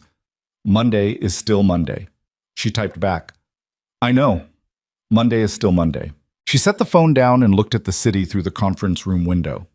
Saturday afternoon, the light going early the way it did in November, the streets below full of ordinary people doing ordinary Saturday things. And she felt, underneath the exhaustion and the grief and the strange, quiet relief, something else beginning. Something that had been waiting behind everything else for a very long time. Not anger, not vindication, not the particular satisfaction of a plan fully executed. Something more fundamental than any of those. The sensation of her own life opening up in front of her like a road that has been there the whole time, waiting for her to turn toward it, and the road had been there the whole time. She just needed the storm to clear before she could see it. She sat at the long, pale oak table for another 20 minutes after Luca's car pulled away from the building, and she let the silence of the conference room do what silence does when you finally stop filling it. It settled into the true shape of things, unhurried, without commentary. Diane came in at some point and set a cup of tea on the table without saying anything, which was one of the reasons Elena trusted her absolutely. Diane understood that some moments required the absence of professional counsel. She set the cup down and went back to the adjacent office and closed the door quietly. Marcus had gone to make calls. He was always making calls. Elena sat alone with the tea and the city outside the window, and the knowledge that Monday was 2 days away, and that 2 days was enough time to feel the full weight of everything before the machinery of consequence began its final rotation. She thought about what Luca had said. Not the apology, or the thing adjacent to apology that he'd managed to produce, but the part before it. The part where he'd said he'd decided she was small and stopped looking. She turned it over in her mind the way you turn over a stone to see what's been living underneath it. Not because you want what's there, but because you need to know. She wasn't angry. That surprised her still, even now. She'd expected to feel something fiercer on the other side of this. Some sustained heat, some righteous momentum that would carry her through the logistics of dissolution and into the next chapter with the clean, propulsive energy of having been proven right. Instead, she felt something more complicated and less useful and ultimately more honest. She felt the specific grief of a thing that had been real once and had failed. Not fraudulent from the beginning, failed. There was a difference, and she was honest enough to hold it. The tea went cold. She didn't drink it. She looked at the city until the light was fully gone, and then she gathered her things and went home. Not to the penthouse on 43, which she hadn't returned to since Friday morning, but to the apartment Marcus had arranged for her in a building on the Upper West Side that the Vale organization maintained for exactly this kind of transition. It was smaller than the penthouse and furnished in the neutral, purposeful way of a space that's meant to be temporary, and she found she liked it immediately, liked the smallness of it, the way it contained only what was necessary. She made her own dinner, pasta, from scratch, on a Saturday night with no agenda. She ate it at the kitchen table with the window open a crack so she could hear the street below, the ordinary Saturday sounds of a city that didn't know her name tonight and didn't need to. And it was, she thought, the best meal she'd eaten in years. Monday arrived without ceremony. The filing went in at 9:17 in the morning, exactly as Diane had planned. By noon, the financial press had it. By 2 o'clock, it was on the general news cycle, folded into the larger story that had been building since Friday night. The story of Elena Vale, who had married a man who called her nothing and turned out to be everything, which was the version the press preferred because it had a clean shape that fit the formats they worked in. Elena didn't try to correct the shape. It wasn't wrong, exactly. It was just compressed. Reality was less clean than the story they were telling, but the story they were telling was not untrue, and she'd learned enough about information to know that you managed what you could and let the rest find its own level. She spent Monday in the Vale offices working through the initial documentation with Diane and 2 of Diane's associates, and by the end of the day, the immediate legal framework was established. The clause held. The asset structure was clear. The Vale estate remained untouched. Luca's attorneys had filed a motion that morning contesting the scope of the financial disclosure, which Diane had anticipated and prepared for and responded to with the efficient devastation of someone who had written the original document and knew precisely where every vulnerability in the contest was located. "He's going to drag it," Diane said at 5 o'clock when they were reviewing the day's filings. "Not the asset question. He knows he can't win that. But he'll extend the process on the procedural elements. His attorneys are good at delay." "How long?" Elena said. 6 months. Possibly 9. It won't change the outcome." "Then we let it take however long it takes," Elena said. "I'm not in a hurry." Diane looked at her with the assessing attention she brought to everything. "The federal situation is developing separately. Whatever happens there is outside the divorce proceeding. You understand that?" "I understand. It has no bearing on your position." "I know." Elena looked at her attorney. "Diane, I'm not hoping for anything bad to happen to him. I want to be clear about that." Diane held her gaze for a moment. "Noted," she said, in the tone of a professional who was noting it without necessarily believing it was the whole truth, which was fair, because the truth was complicated and the whole of it didn't fit neatly into a single statement. The truth was that Elena had filed the divorce knowing about the federal exposure. She'd known for 2 years, had learned it piece by piece through the same patient, unacknowledged observation that had taught her everything else about the life she'd been living. And she'd understood that the financial disclosure created by the divorce filing would produce scrutiny that was already looking for a door. She hadn't manufactured that scrutiny. She hadn't directed it. She had simply filed for divorce and let the machinery of consequence proceed at the pace the machinery of consequence naturally proceeded. She hadn't engineered his ruin. She'd declined to prevent it.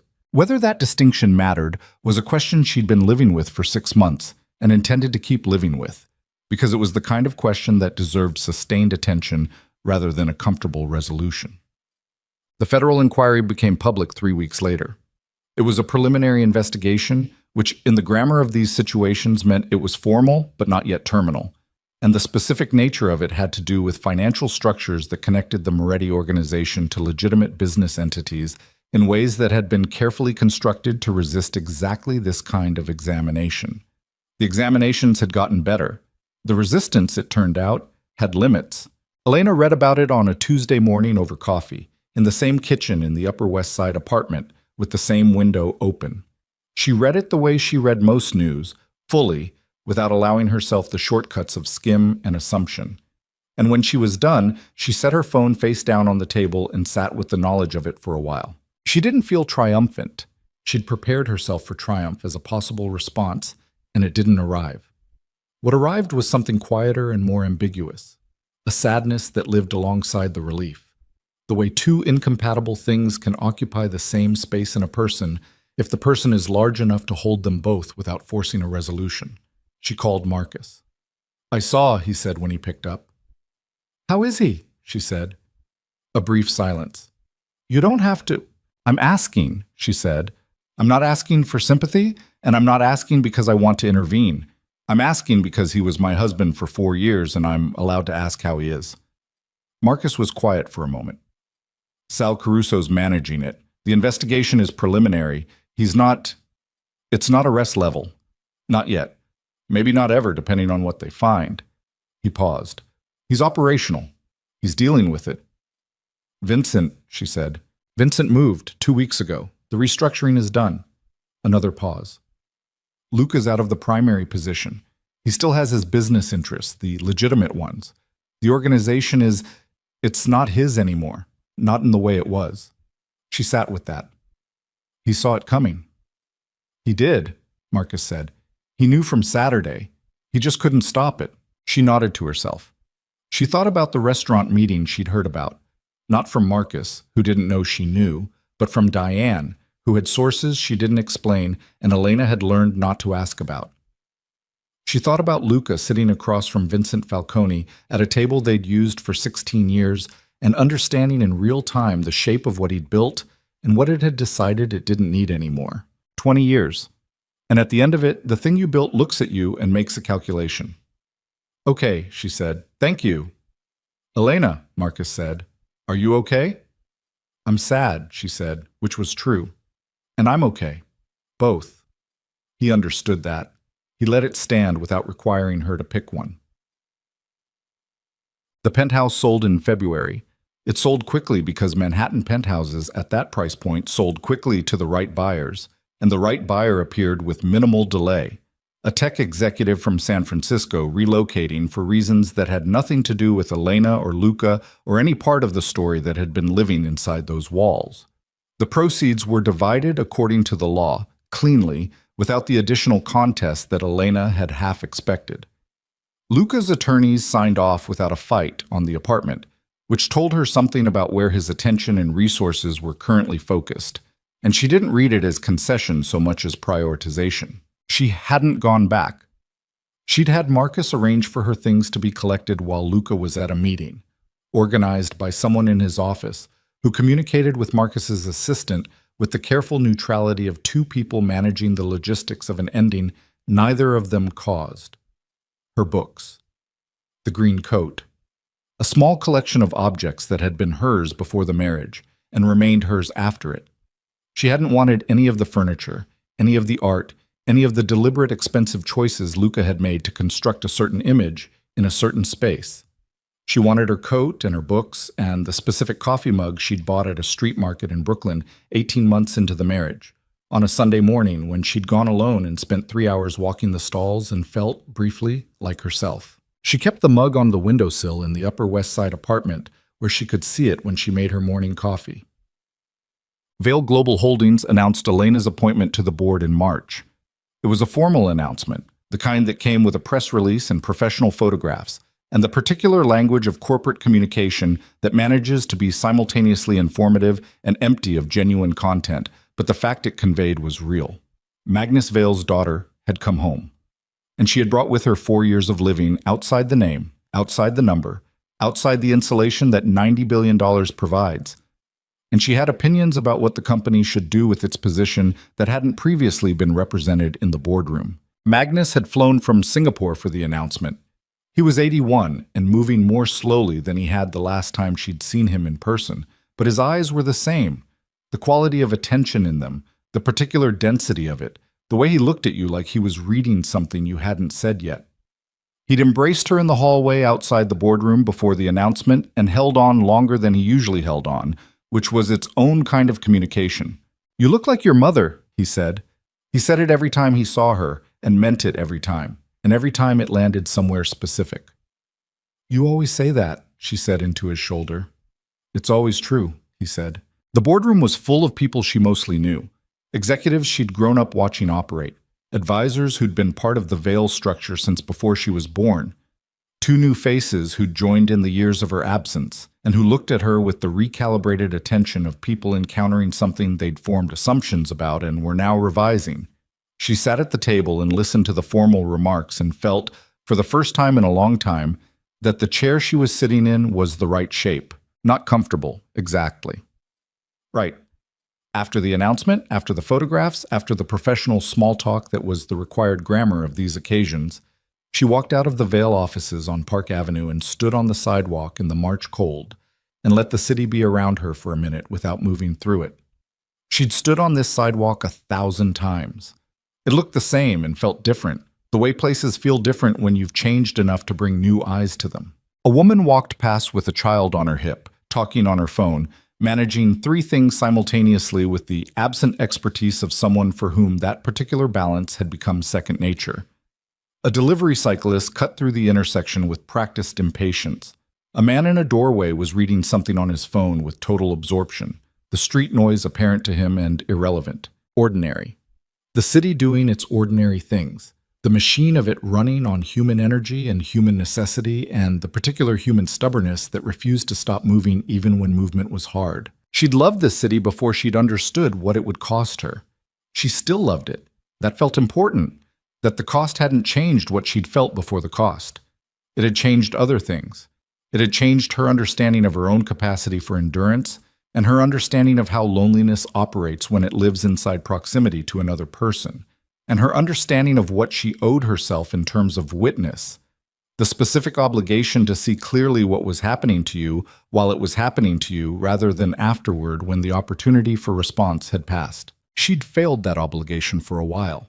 She'd seen and chosen not to act, and she'd told herself she was waiting for more information when sometimes the information was complete, and she was just waiting for the courage to use it. She held that honestly. It was part of the account. Marcus appeared beside her. He'd been inside handling something and came out now with his coat half on, still working at the second button, and stood beside her on the sidewalk and looked at the street. "Ready?" he said. "For what?" she said. "I don't know. The next thing." She thought about that. "Yes," she said. "I think so." He finished his button. "Dad wants us for dinner Sunday. He's making the thing he makes." The fish thing. The fish thing. He won't tell anyone the recipe. He's been making it for 30 years and he still acts like someone's going to steal it. She smiled. A real one, not the composed professional expression she'd been wearing all morning. "Tell him yes. Tell him I'll bring wine. He'll say you don't need to." "I know." "Tell him anyway." The charitable foundation was Elena's idea, formed in the weeks after the board announcement and shaped over the following months into something with a structure she was proud of. Not proud in the way that required an audience, but proud in the private way that comes from building something that corresponds to your actual values rather than the values you've been assigned by circumstances. She called it the Celeste Vale Foundation after her mother. She didn't make a public statement about the name. If people asked, she told them, it's after my mother, who believed that the most important things didn't announce themselves. Most people who heard that nodded like they understood it. A few people who heard it understood it in the way she meant it, which was enough. The foundation's primary focus was literacy, not as its only area, but as its anchor. Programs in 5 boroughs, community centers and library partnerships, and the specific, unglamorous infrastructure of adult education that operated on inadequate funding in spaces that needed renovation and with instructors who were paid a fraction of what they were worth. She knew that world. She'd been in it for 2 years on the other side of it, and she'd seen what it actually needed, which was not a celebrity endorsement or a gala, but consistent funding and operational support and the kind of sustained institutional attention that didn't evaporate after the press release. She hired people who knew the work and gave them resources and stayed out of their way, except when they needed something she could provide, which was the management philosophy her father had used with her and which he'd only recently understood was a form of respect. On a Thursday in April, she went back to the literacy center in the village. She hadn't been there since before the gala, 6 months nearly. And she went without announcement, just showed up in the afternoon the way she used to, in ordinary clothes with her green coat, and the coordinator at the front desk looked up, and her face did something complicated for a moment, and then she said, "You're back." "I'm back," Elena said, "if that's okay." "The Thursday group is in about an hour," the coordinator said. "Darnell's still coming." Elena sat in the small waiting area and felt the specific quality of the place. The fluorescent light and the laminate tables and the motivational posters that were slightly too earnest to be ironic and were not trying to be ironic. And she felt the rightness of it the same way she'd felt the rightness of the boardroom chair. Different kinds of rightness, both real. Darnell came in at 6:15. He was wearing his usual jacket and he moved with the careful dignity she remembered, and he stopped when he saw her and looked at her for a moment. "Elena," he said. "Hi, Darnell." He sat down across from her at the table and set his materials out with the methodical care he always brought to this. And then he looked at her directly with the directness of a man who had not had an easy life and had learned that straight was usually better than sideways. "I saw you on the news," he said. "I know," she said. "You didn't tell us." "No, I didn't." He nodded slowly, considering this. "You were just Elena when you were here," he said. Not accusing, observing. "Yes," she said. "That's what I was trying to be." He looked at the table for a moment and then back at her. "Didn't work out exactly like you planned," he said. She felt the laugh before she expected it, a real one, sudden and unguarded. "No," she said. "Not exactly." He smiled then, a full one, which she'd seen before but not often. "Well," he said, "I've been working on something, while you were gone." He pushed a piece of paper across the table. It was a paragraph, handwritten, in the careful block letters of someone who had learned script late and was still negotiating the territory between precision and fluency. She read it. It was about his grandmother, about a house she'd had in Georgia with a garden and the smell of it in July, and the way she'd sit on the back steps in the evening and watch the light go. It was specific and honest, and it ended with a sentence that said, "She never learned to read either, but she knew things that books couldn't put in you." Elena read it twice. She felt something in the back of her throat that she recognized and didn't try to suppress. "Darnell," she said, "It's rough," he said. "I know the spelling is..." "It's not rough," she said. "It's good. It's genuinely good." He looked at the paper and then back at her, and the expression on his face was the one she'd seen that night he'd finished the paragraph. The private, personal thing that wasn't quite pride but lived near it. The recognition of something accomplished that no one could take back. "I figured I'd keep coming," he said, "even while you were gone." "I'm glad you did," she said. They worked for 2 hours. The rest of the group came in and the room filled up and she moved between the tables the way she always had, helping with the parts that needed help and leaving alone the parts that didn't. And the fluorescent light hummed and the city did its thing outside the windows. And nothing in the room required her to be anyone other than exactly who she was. She walked home that night. It was April and the evening was cold but not brutal, the specific cold of a season that was deciding to change. And she walked the 20 blocks from the literacy center to the Upper West Side with her hands in her coat pockets and the street around her doing its ordinary evening things. She thought about Luca once. Not at length, not with sustained focus, but once, a moment, brief and contained. She thought about him sitting in the dark penthouse after Danny left, alone in the apartment with the city's light coming through 43 floors of glass, and she held the image not with triumph and not with grief, but with the kind of clear-eyed recognition she'd been working toward for a long time. He'd made his choices. She'd made hers. The choices had consequences that were playing out in both their lives, with the impersonal exactness that consequences always have. She hoped, with the measured and genuine hope of someone who has moved past wanting anything specific from a person, that he found his way to something worth having on the other side of the wreckage. Not because he deserved it, because hoping otherwise would make her someone she didn't want to be. She turned onto her street.